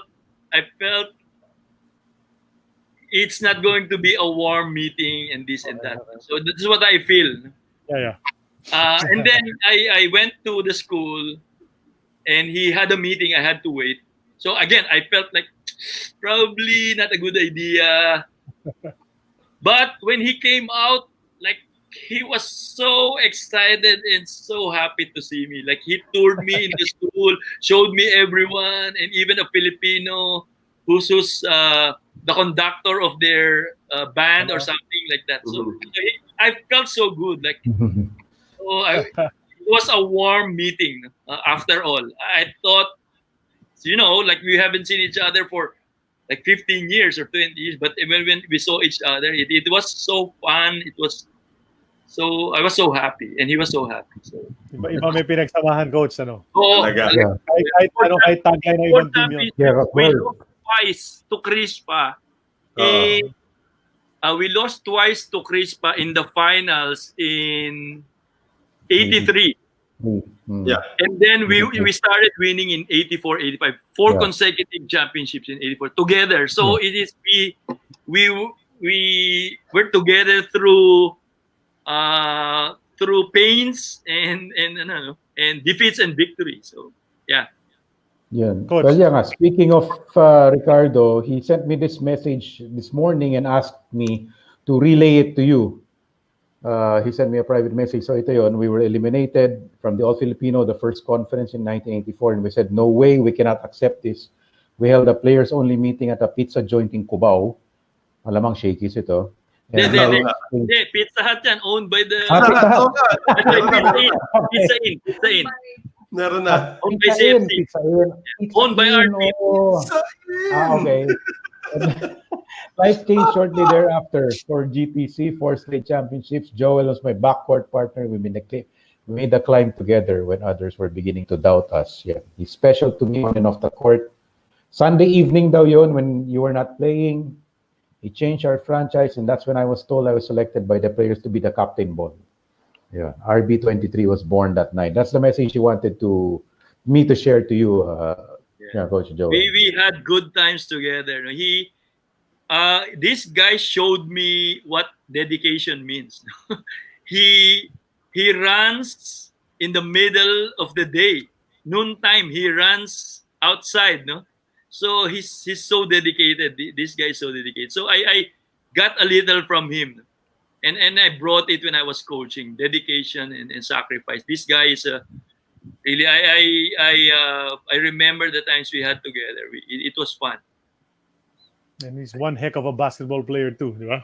Oh yeah, he won't give up. I mean, he will fight to the end, no? He will fight to the end. I remember we used to protect him because everyone is targeting him. Because gusto siyang banata talaga, no? He broke his rib in one of the playoffs. He broke his rib. Yeah, he fell and broke his rib. And he still played. He still played. Marked man talaga yan, si Ricardo Brown. Okay, what's next? Ito na, great taste, great team. Great taste talaga. Pero lakas naman itong team na to kung titignan mo. Can we blow this up, Bianca, so we can identify the guys here and also you have Ricky Brown, andyan na sila Arnie Tuadles, of course you're there with him. Chito Loizaga is there, Manny Victorino, Jimmy, Pogi Alonor, Joy Carpio, si Jimmy.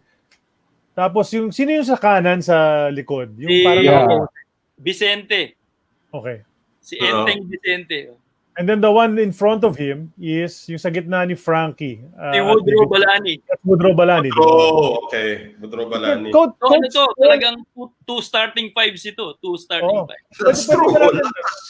Hindi natin napag-uusapan enough, I think, on this show is Arnie Tuadles, Coach Joel. Can you tell us about your impression of Arnie Tuadles and what kind of a player he was? Okay, what I remember of Arnie was the first time we went to the finals with him. We went to the finals against Chris. I think he was not there yet. But when we went to the finals with him, I remember, because he learned this from experience. He held a party in his house just to tell us what it means to win a championship. We haven't won a championship yet, but we're going to the finals. I think against Manila Beer. That was the first time. Mon Fernandez was with Manila, Ed Cordero. So we're playing them in the finals, and he held a party just to tell us what's the feeling of winning a championship and all this. So he encouraged us. So we swept Manila Beer. 3-0. We won that first championship, and I remember that. That I felt like Arnie did the right thing, and he he was so wise, and like he offered his house for the party, and I felt it helped us. No? It helped us. We bonded, and really like we had one goal, that was to win the championship that conference because of that party. So we bonded, no? And true enough, we started winning, and we won 4 straight championships after that. Galing. That's what I remember the party. He knows how to win. He knows how to win. Natutuwa si Sid, Coach. Natutuwa si Sid. Sobrang Fan diehard. ng great days. Great days. Mid-80s, talagang, kasi after Toyota disbanded, medyo naganap ako ng team na kakampiyan. Sorry, kami ni Charlie nagtatuloy kami.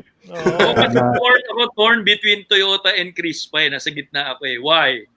Because I love Toyota, because Sunny was my idol, Mon Fernandez. But Mapua is Crispa. Oh, correct. Mapua is Crispa. Like all of the Mapua players will go to Crispa. It's automatic. Like Eddie Ubalde, Atoy Ko, Bong de la Cruz, Joel Gomez, Romulo Mamaril. We have to go to Crispa. So that's why I love these guys, and at the same time, some of my idols are into it. So I'm torn. I'm in between. That's why I went to Great Taste. Ito naman, sa Great Taste naman, Coach Joel, another guy na a lot of people are making a case, including us, na dapat kasama sa 40 greatest dati, dapat kasama sa 50 greatest ngayon. Si Abby King naman. Talk to us about Abby King. Oh yeah, Abby King was my teammate, I think, for 2 conferences, no? And we won 2 championships with him. 85. This guy is a picture of brute strength. No? Even before the Saitonos, the Alvin Patrimonios, Abby King is the strongest. He's so strong, like raw strength. He's so strong, like his legs are strong, his upper body is strong. He's a very strong player, no? And he plays intelligently. He can be a stopper, and he can score. No? Normally, he can. Ang ano pa isa is he's a fighter, no? This guy has no fear. That's why I love him with the team, because hindi lang ako ang tatapat sa import. Oo nga. Trabaho na rin yun. Palitan kami sa import. So, yeah. I love this guy. Ka-text ko lang isang taga-Great Taste din. Sorry, singit ko lang. Ka-text ko lang ngayon, isang taga-Great Taste din. Kilala nyo ito, si Alan Flores Vito Kaidik. Ka-text ko lang ngayon. Yan. Idol ko rin yan, si Mr. Kaidik. Pero hindi kami nagkasama sa... Hindi na kayo nag-abot. Pero meron akong good memory of Alan. Meron akong good memory. Kasi when I got injured, I started working. No? I worked with the Philippine Star as the circulation manager. Mm-hmm. But I was in constant communication with Jimmy Mariano. So he asked me if I could still play and come back and ganyan. So I was trying to get in shape, and then I practiced with Great Taste. Alan was already drafted by Great Taste at that time, so he was already practicing. And I practiced with them, and I was guard. Remember, I'm a stopper, di ba? Sobrang competitive ako. So gusto ko kunin si Alan kay Dick. Gusto ko makita kung gaano kagaling itong, baka chismis lang itong galing nito. So it's like 3 in a row, he took 3 points in front of my face with my hand up. He made them all. So I said, he's good. So he got my respect in one practice. He's very good. He's really good. Oo, nag-champion din yan. Siya talaga yung trigger man. Constant visitor din natin dito sa show, si Coach Alan Kaidik, of course. Parang parang Great Taste special itong ginagawa natin ngayon. Of course, you did play your entire career sa Great Taste. We have another photo that we want to show. We should have Jimmy Mariano next. We did already. Two Tuesdays ago. Yeah. Ito, celebration nito. Champion na. Chito Loizaga, Ponky Alalor. This is strong team. Ito yung kanina naka-post doon sa no? Right. So, I don't, this is not, if this is all Filipino, kasi, okay, all right, before San Miguel won with Chot Reyes back-to-back All Filipino championships. This was the last team that won back-to-back All Filipino championships. We won in 84 All Filipino, and then in 85 we won again another All Filipino. If you remember, the first time I coached Talk and Text, I won an All Filipino. All Filipino, that's right. Correct. Okay? The following year, I was in the finals again. Secretly, in my heart, I wanted to win that song because wala nang ibang makakagawa nun as a player and then repeated as a coach. Correct. May ibang plano ang Diyos eh. So, okay lang. No worry. Pero sana, yun ang goal ko. Deep in my heart, like, I wanted to win that back-to-back All-Filipino championship when I was coach of Talk and Text. But it didn't happen. We were in the finals though, but we lost. But looking back at this picture, nakita nga natin. Go ahead, Sid. Sorry. I wanted to ask lang about, we don't often talk about Chito Leizaga. We don't talk about him enough sa show na to, pero he was also another really great defensive stopper, no? Who also had an outside shot. Well, what was it like naman playing with Chito? Okay, it's like we play the same position. We're import stoppers where we play alongside Ricardo Brown. So we substitute for each other. But at times we play together. If I play 4 or 3, we play together. But since the RP Youth, we played together in the finals against China. I think he and Marte Saldaña and myself, we had the same score. I think we all scored 19 or 18 points, like all of the 3 of us, when we beat China. So, Chito was reliable. Everybody knows that he's reliable. When he's on the floor, he will do something. He will score, he will defend, he will dive for a loose ball. Like that's what I remember of this guy.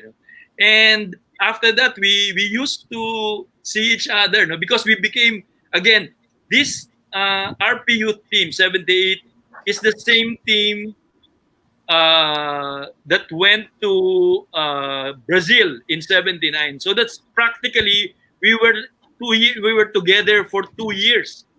We were quartered in a hotel for like 2 months.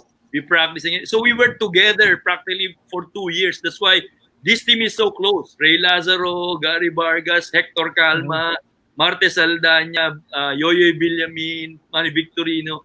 It's practically it's a brotherhood, no?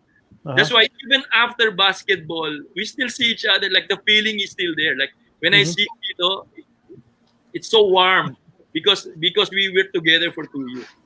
Right. Okay. Galing. Nakakatawa eh. Tonto eh. Pero yung mukha ni...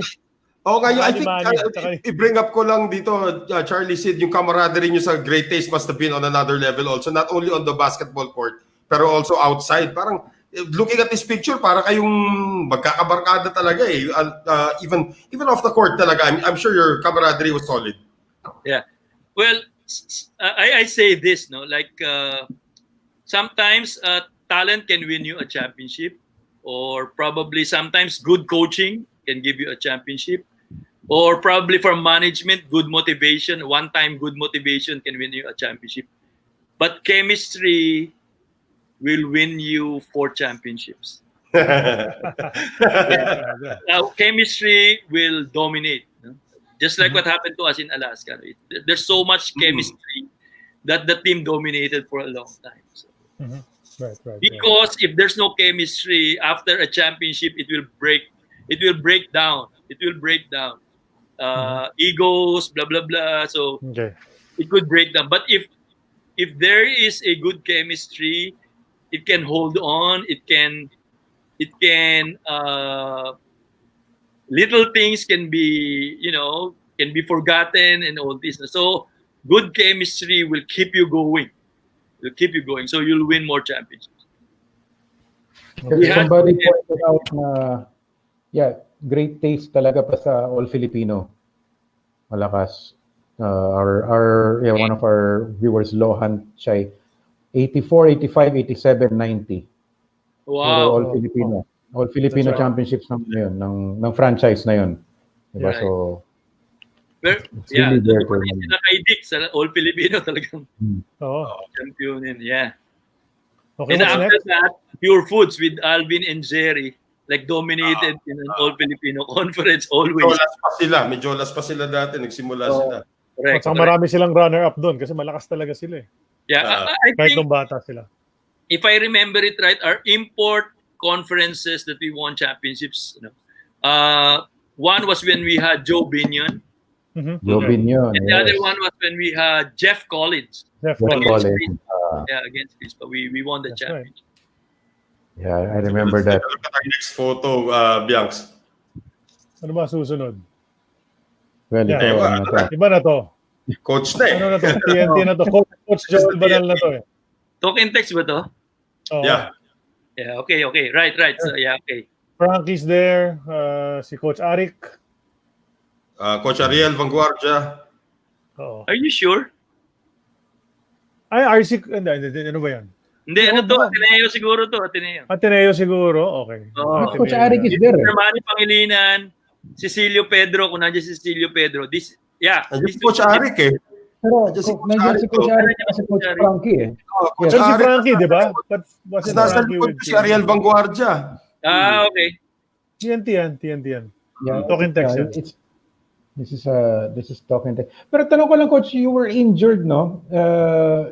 End of the 85 season. Ano yung injury mo? Bakit hindi ka na nakabalik? Okay, I tore my Achilles tendon. Okay. Yeah, okay. so during that time, that was career ending.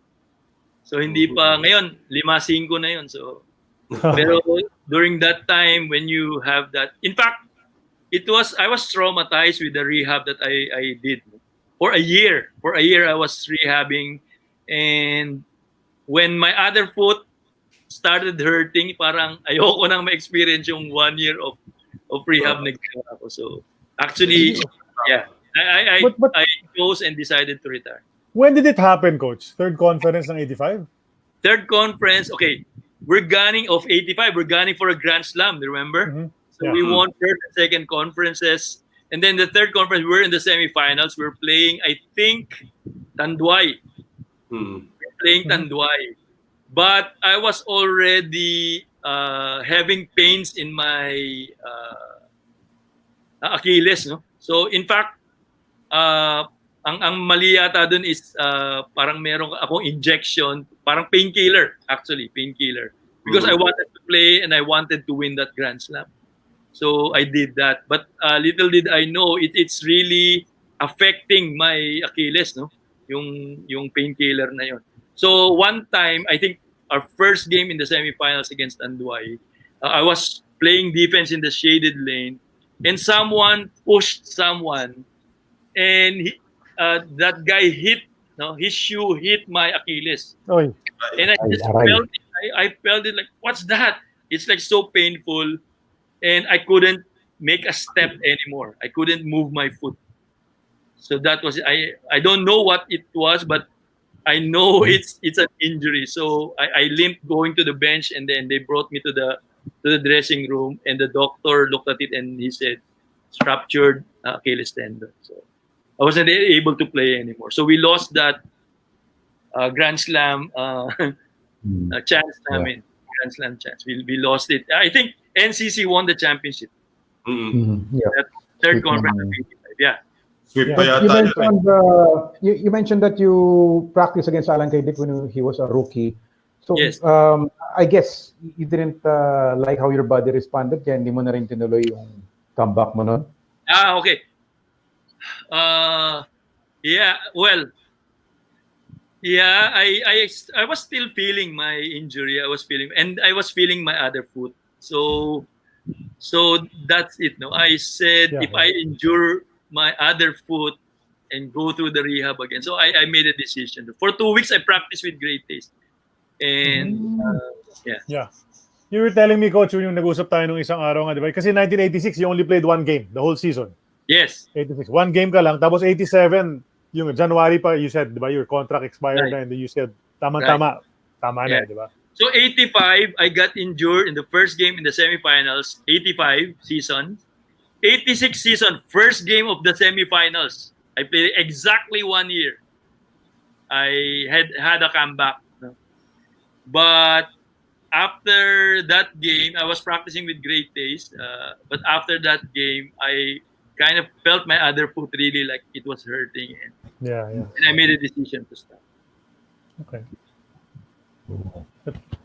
Ano pa? What's next? After this?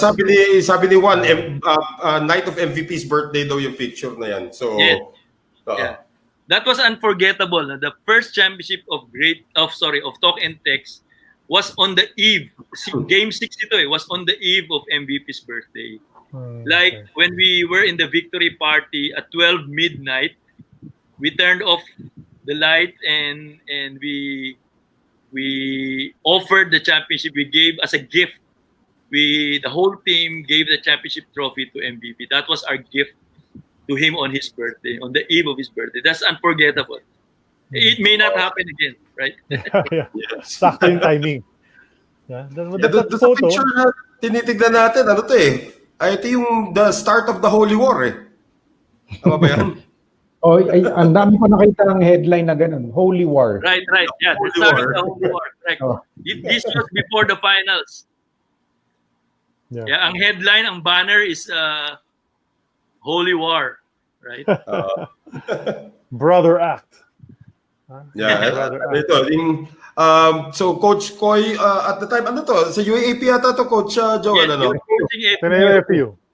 On my second year with Ateneo. This was on my second year with Ateneo. What led Coach Koy to follow you sa pagiging coach?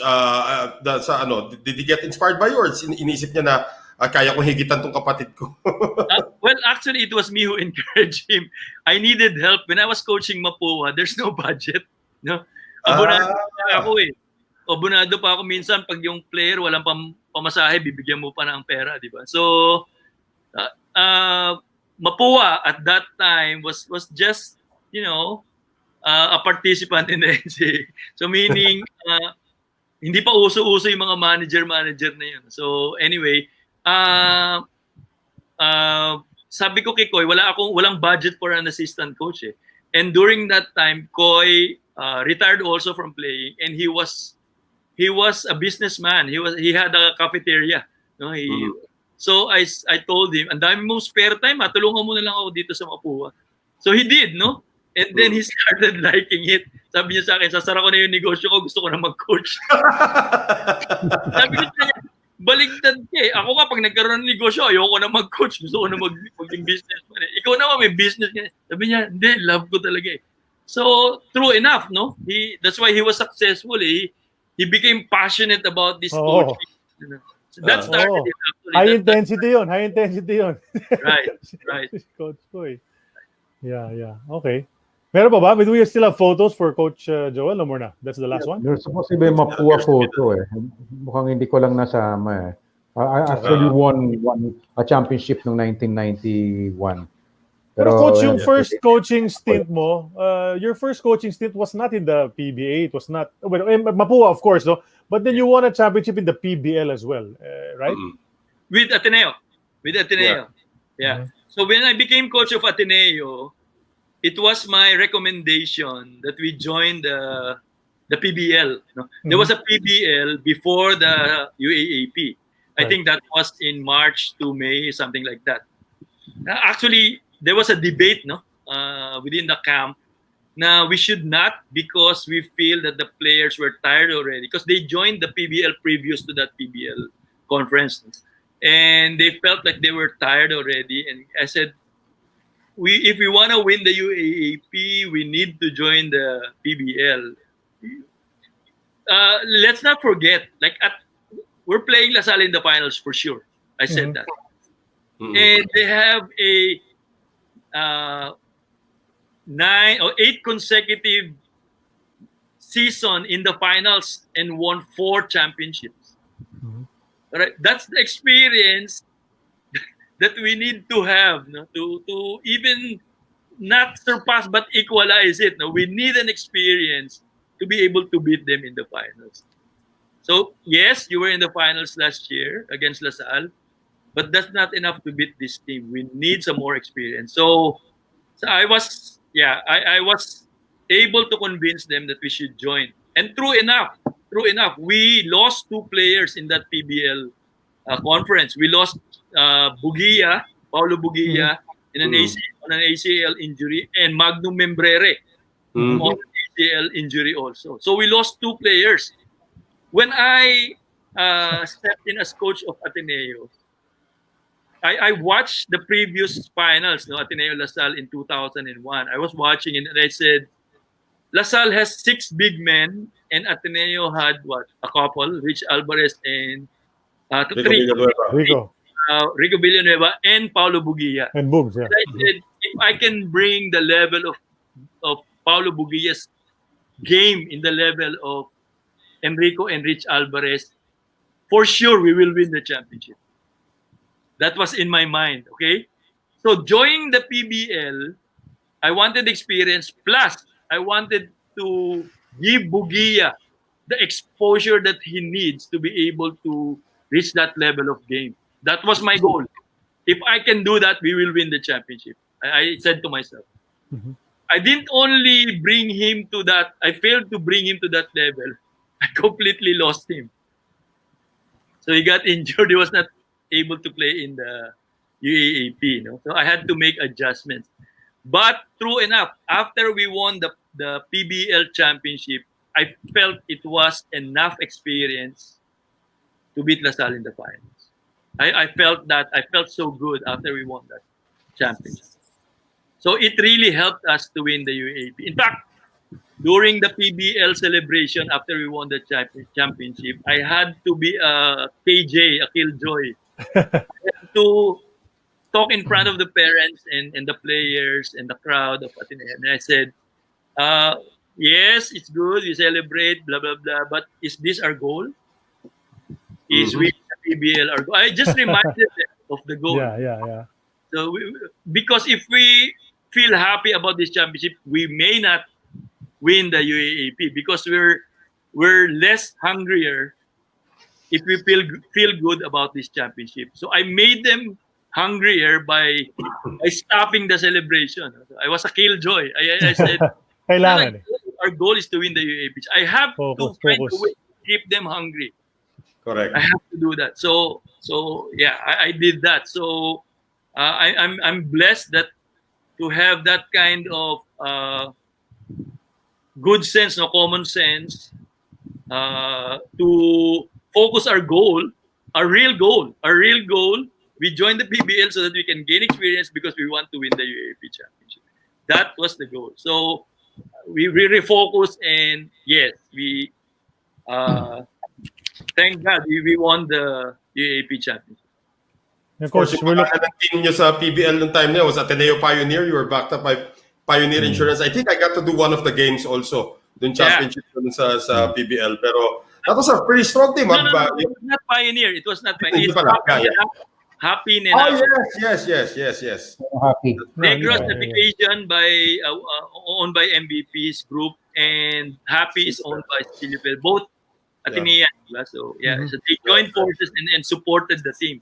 So that was really, I should be thankful to them for supporting my recommendation, my suggestion to join the PBL. Yes, we lost a couple of key players, but we won the UAAP championship. Coach, we were showing you a picture a while ago, in jubilation when Mapua won. Yan, right there. Nahabol yung photo na yan. Natuwan-tuwa ka, and look at you, really, ecstatic about that victory. But because you were a Mapua star, it's easy to understand why Mapua was more than willing to make you its coach.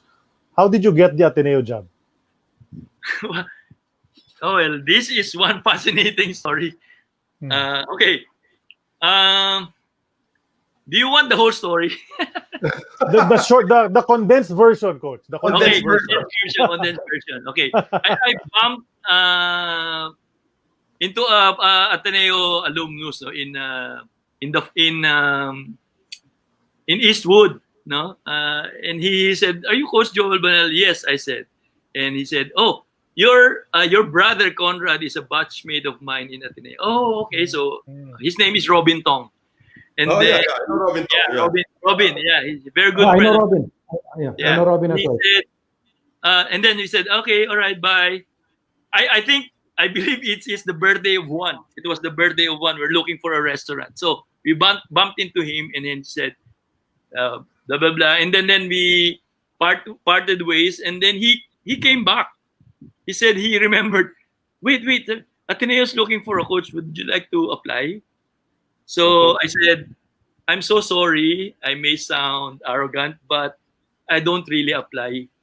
Like, if they want me, diba? To me, that's God's will. If they want me, I don't need to like it or to apply for it. So I left it in God's hands. So after a while, he asked me, okay, can we do this?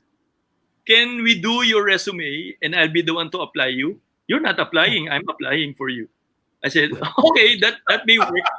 So he filed my application, and then one day I received a call for an interview in Blue Eagle Gym. Olsen Racela was one of the panel, and yeah, they interviewed me. Blah, blah, blah. I talked about the triangle, blah, blah, blah, blah. And then in December 13 or 14, the final decision, who will be the next head coach of Ateneo. So at that time I was in AIM. I was studying in AIM. So I got out of my class because they asked me, "Can you just come? It's gonna be quick." Blah blah blah. Okay. So I went there, and there were three of us: John Reyes, myself, and Sandy Arespacochaga. Okay. Mm-hmm. And we were waiting for an hour and a half, and then some people came, and then it started. So they called Arespacochaga alphabetical order, Arespacochaga, Banal, then Reyes.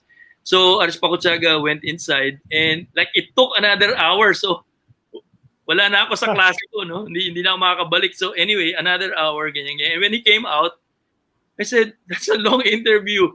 And I even shook his hand. I said, you're the next coach of Ateneo. I told him, because that's a long interview. Oh. He should get the job. So, and then they called me next. Okay, so when I went inside the room, it's a long table of panel. No? A lot of people were there. I remember some of them. I said, wow, this is my first time to experience. This is a coaching job, and the interview is like this. So anyway, they asked me a question. Why do you want to coach Ateneo? I said, so Ateneo, I love Ateneo. I said, probably because of Dr. Jose Rizal. When I was in grade school, I learned that Dr. Jose Rizal went to Ateneo. I forgot about my brother Conrad who went to Ateneo. So anyway, the second question is, why do you want to coach Ateneo? And I said, this is classic. This is classic. My answer was, I don't know where I got that from. Probably divine intervention. And I said, somebody has to stop Lasal. Somebody has to stop Franz Pumare. Those were my answer. Okay? And they said, okay, we're done. Thank you so much. What? I waited. Si Sandy, 1 hour, tapos kayo yun lang. Yeah. So I left the room and I went out again. I shook the hand of Sandy Arespacochaga. Kasi ako, 2 minutes lang. Ikaw, 1 hour. So sabi ko, when the next coach of Ateneo, sabi ko, if you need help, I told Sandy, I don't know if you remember this. If you become head coach of Ateneo, if you need my help, I will gladly help you. I told him that. So I know it's not my job. Okay, it's not going to be my job. So anyway, I left. I was in church and my phone was ringing. And when I went out, there's a lot of like missed calls. And I answered it, the big boss. So he said, congratulations, you're the next coach of Ateneo. And then the athletic director called me and they said, yeah, and they were going to announce it tomorrow. The next morning, it was in the newspapers that I'm the next coach of Ateneo. So that's how I got it. So and the rest is history, huh? The rest is history. I don't know why I said those answers. Well, pero you always say naman it's always meant, if it's meant to be, it's meant to be. Diba? It's meant to be. That's really if it's God's will, it will be. Coach, I want to ask you about the next generation now. You have sons who play. Actually, si Juan, of course, used to play before he became our broadcaster. Pero you also have Gab and then you have Ael also. So what's it like now looking at this next generation of the Banal family in their trek ngayon sa basketball? It's really mixed, no? Mixed emotions.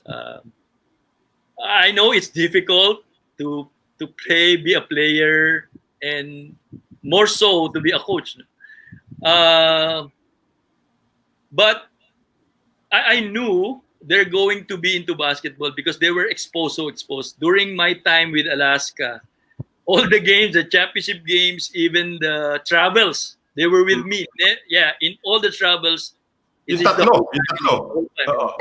So they were so exposed. Yeah, they were so exposed. And I knew that they're going to be into it.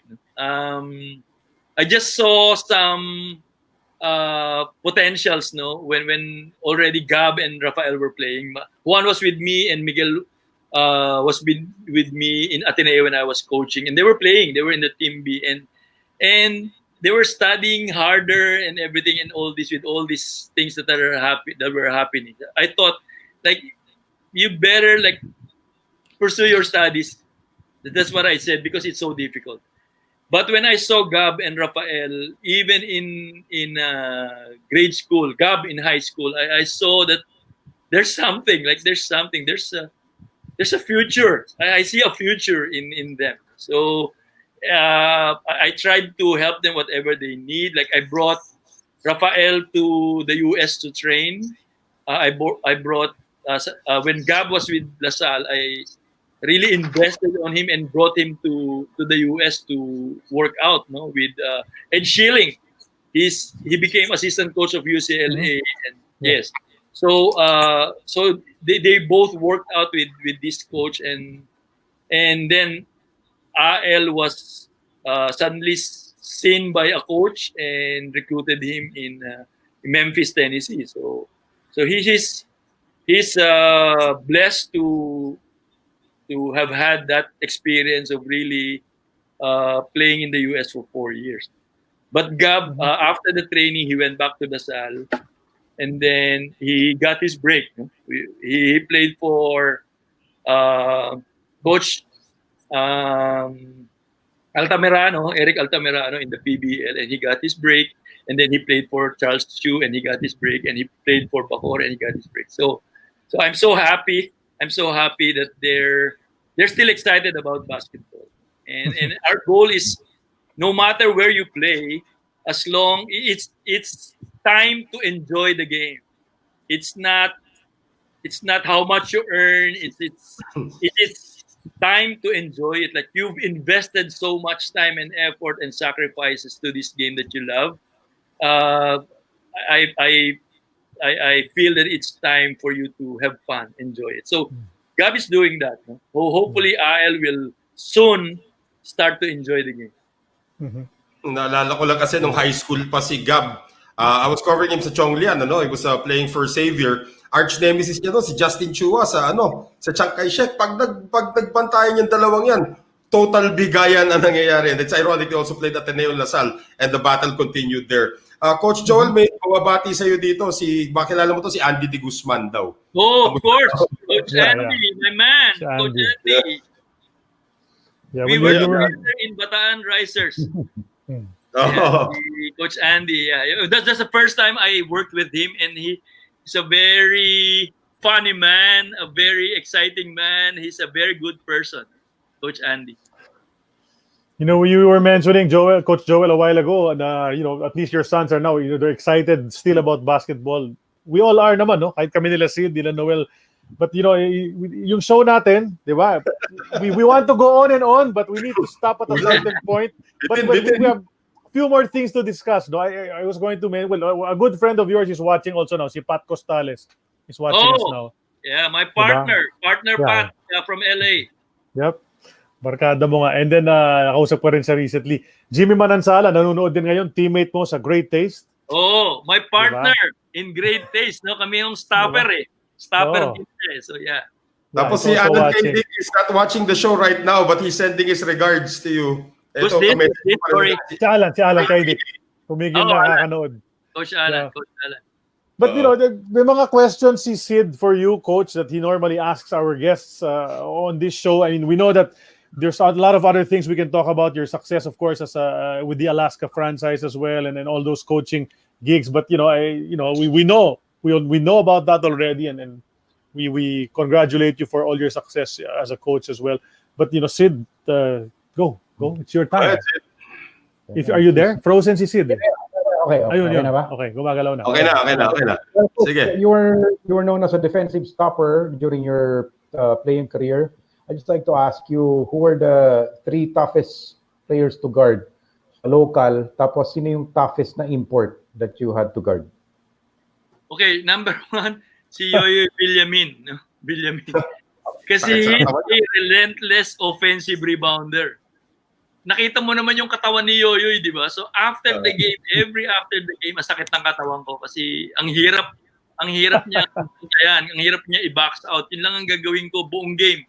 Masisira offense ako, masisira lahat because my focus is to get him off the boards, no? Siya yung isa sa pinakamahirap bantayan. All right. Okay. Of course, Bogs Adornado, di ba? So I guarded centers, I guarded guards, I guarded small imports, I guarded big imports. No, I guarded a McNeil, I guarded a Francois Weiss, no? I guarded a Billy Ray Pace, I guarded a Glenn Hagen. So, so iba-iba, no? Kailangan mag-a-adjust ako, kailangan mandadaya ako kung minsan. Meaning, I'm slower. I had to, adapt. I had to. Kailangan kong magkaroon ng abilidad, no, to be able to stop them. So si Bogs Adornado also, no, because I found out when we became when we worked together in Ateneo, he was my shooting coach, one of the assistants in Ateneo, no? But we were teammates in great days. We won a lot of championships. So I learned through the years that when he watches games, he watches how the other player would play him defensively. Baligtad, di ba?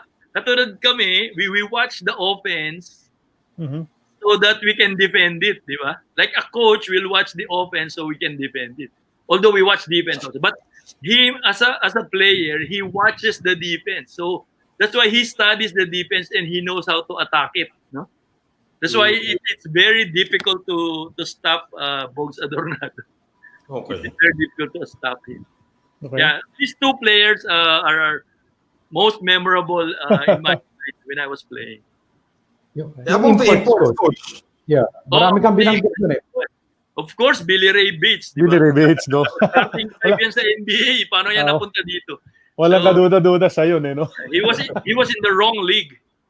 So I remember in our first game against Crispa, I became best player of the game. You know why? Because he scored 28 points. Okay. Na-limit mo. 50 plus yung average niya eh. The Kalahati lang following yun. games, he scored 50 plus. Oh, Every 50 game. plus. Exactly. He got 50 mad. plus. He got mad. So, yeah. So, they beat us in the finals and he scored 50 plus points every game. So, you know why he's hard to stop? Because he's deadly from outside. He shoots like way off, no? Siguro, ang layo niya tumira sa 3 points. Pagkatapos, he's so quick and strong. When he beats you on the first step, he's going for the dunk. Yeah, nobody can stop him. So, he's in the wrong league. He's the LeBron James playing in the PBA. So, Hindi, kasi the PBA was able to tolerate yung mga ginagawa niya. Yung NBA, binan na siya eh. Tinanggal na siya dahil sa pinagagawa. That's why he went to the wrong league na. Right. Okay, Sid, go ahead. May follow-up doon. Yeah, the follow-up is who are your 5 favorite teammates of all time? 5 All time. favorites. Marami magagalit sa akin yan. Always, no? All right. From college of all time, no? Kahit pumapako pa yan. All right, I must say, number 1, chronological to. Titos Canet by Titos Canet, no? He's still often see him in the US and when he comes over, So we see each Parang other. banggit din ni Onchi de la Cruz kay Baicanet when Onchi was si our guest. Onchi, si Onchi, nauna ako dyan, pero nagkasabay kami ng konti lang. Pero kilala ko yan, no? Magaling na point guard. So, anyway, si Titus Baicanet, pangalawa, si Cho Season, nung aking yan, mga Mika Days na, commercial na. Si Cho Season ang aking partner, no? Pangatlo, nasa national team, I would say Chito Loizaga. Chito Loizaga. Favorite teammate of mine. Tapos sa PBA, I would say Ricardo Brown and Bogs Adornado. Okay. That's a good list. Solid. Solid. Pagka hindi ko kayang bantayan sa practice, yan ang idol ko. Tama. That's a good point. Galing. Ano pa? Noel? Sid? Anything else? These players were not only teammates, no? These players were best friends. I mean, we've gone through a lot of things on and off the court. So they're important in my life, in my career. You had a long basketball career, coach. It could have been longer, but you said you left at the right time when you felt that your body couldn't compete anymore that way. But you kept it on because of your coaching. So until now, it's still basketball. Sa kahaba-haba ng basketball career mo, I'm sure there are people you'd like to greet or to thank. And then you did tell me when we spoke the other day that you're a faith man. Diba? Yeah, so of course. So I'm sure that has a lot to do with what happened in your basketball career as well. So we'll give you that opportunity now to thank people and to greet people and to tell us about how the faith has brought you this far. Yeah, okay. Basketball first. When I started coaching, I found out that I enjoyed coaching more than playing. I get high when I play, when I touch the ball, when I run the floor, when I shoot baskets, when I made shots. But coaching, I enjoyed coaching more because I'd like to believe that I am inspiring, influencing the younger generations. The players that I had, I was so happy to be able to impart to them not only disciplines in basketball, but disciplines in life. That's why I'd say I enjoyed coaching more than playing because of this influence. Now, family life, I'd like to mention the sacrifices throughout my career from playing to coaching. My loving wife, Jenny, and my 5 children, my 4 boys, Juan, Miguel, Gabriel, and Rafael. And finally, Isabel. We had a daughter who's only 16 years old now. So I'd like to thank them for really, they were always there for me. Times that I had to watch videos when I was coaching, like hours and hours, probably days of watching videos. I couldn't be with them, but they understood. One time, I remember my son Miguel didn't feel good. He was miserable because in school they were shouting Hinebra, Hinebra, Hinebra to him. Why? Because his dad was with Alaska, and when we won the championship, like he will always be like teased, with Hinebra, Hinebra. And then I talked to him. I sat him down and talked to him. I said, Miguel, when we won championships in Alaska, were you with us in our victories, in the victory parties, and even the trips abroad, yung rewards natin? Were you with me? Yes, Dad. Did you enjoy them? Yes, Dad. Okay. And on the other side of it is you'll be ridiculed, you'll be teased because your dad is with Alaska. So there are two sides. So I was able to make him understand that. And then it never occurred again. Na naiinis siya. So anyway, it is part of our life. It's part of our life. And I thank them for bearing with me, for the sacrifices. I'm miserable when I lose. I hate to lose. I'm miserable. So my wife probably would be always she'll be she will receive all the the bad moods and the bad the angas answers and all this. but she's there. No? She's there for me, and I thank her for that. And I cannot separate. Lastly, I must say I cannot separate my faith with what I do. All my players would know that, even the people that I work with, even Father Kaluwag of Ateneo, and all these people I worked with, I cannot separate it. It is in my blood. No? My faith is in my blood. Basketball is in my blood. They're together. You cannot separate them. It's both in my blood. So, and it helped me a lot. No, my godly principles, what I learned spiritually, I apply them on the court, on the floor, in my coaching, in my job, whatever I do, and that gives me a balance. That gives me a balance. I would want to say sorry if ever at some point, I can't remember, I was unfair to one player or one person. I tried to, because of my faith, I tried to be fair to everyone. Give them a chance, give them hopes, inspire them. Whatever I can do to be of help to my players and to my co-workers. That's what I do. Again, I thank God for the blessings that I receive. It's because of His faithfulness I receive all this.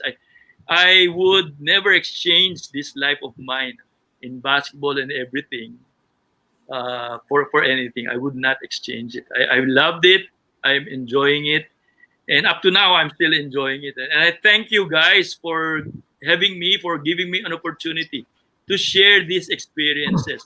The X and O's you can find in YouTube, the X and O's, but the anecdotes, the experiences of being a coach, being a player, and being a coach, it's in the heart of a person. So I'm willing to share that, and I'm happy that you've given me this opportunity to be able to do it. Thank you so much.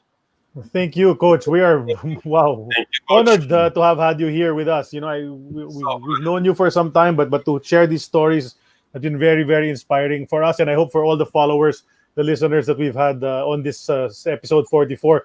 But before we take to call it a day, no, dito sa Eternity Basketball, Noel Zarate, as usual, maraming racket ito. Meron na naman siyang i-announce. Well, it's something actually that, as you all know, I'm part of the Newbies Broadcasting Academy, and we are now adapting to the new normal by conducting webinars.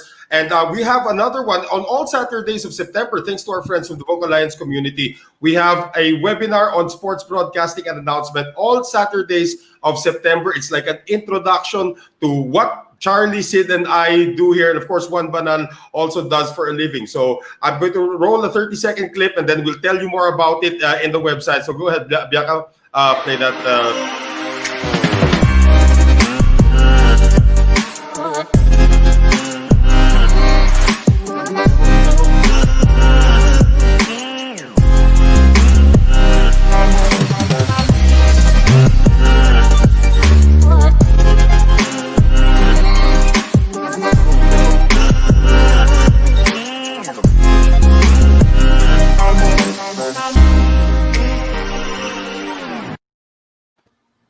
All right, so that is, of course, our VO Pro series, courtesy of the Vocal Alliance community and the Newbies Broadcasting Academy. That is every Saturday of September, 1 to 6 p.m. I will post details on the website on how you can join and probably get an entry-level look at what it is to be a sportscaster. And just so that you know, estudyante ko rin po dati, si Sid Ventura at si Charlie Cuna a very long time ago. So that's my announcement for this one.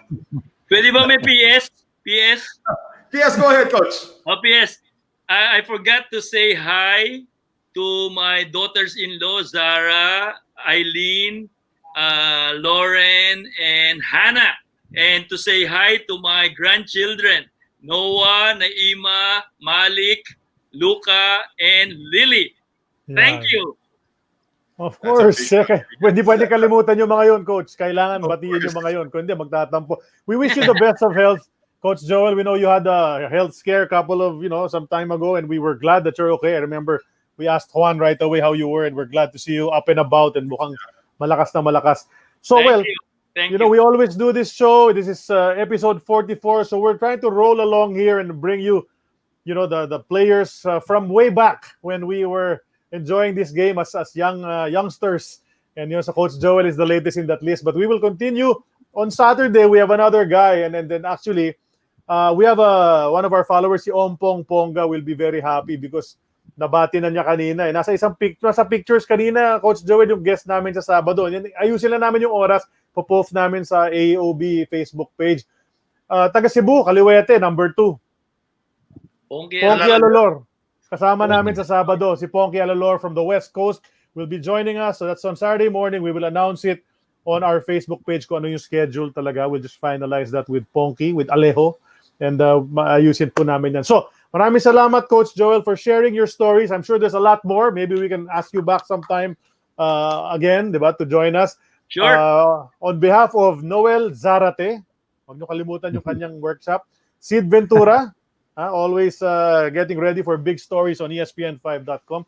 Ako po si Charlie Cuna. Maraming salamat sa inyong lahat. Our AEOB loyal followers, we love you all for always watching our show and for helping us. When we don't know what's going on, you guys are the fillers for us. You tell us what's going on, and we love you for that. So, maraming salamat sa inyo lahat. Episode 44 AEOB is in the books. Coach Joel Banal, thank you, and we're signing off right now. It's the NBA playoffs. And this year, everything has changed. As the whole world cheers from home, anything can happen. Get ready for the NBA's best. Competing like we've never seen before. For a chance to win it all. It's a whole new game. Watch the NBA playoffs live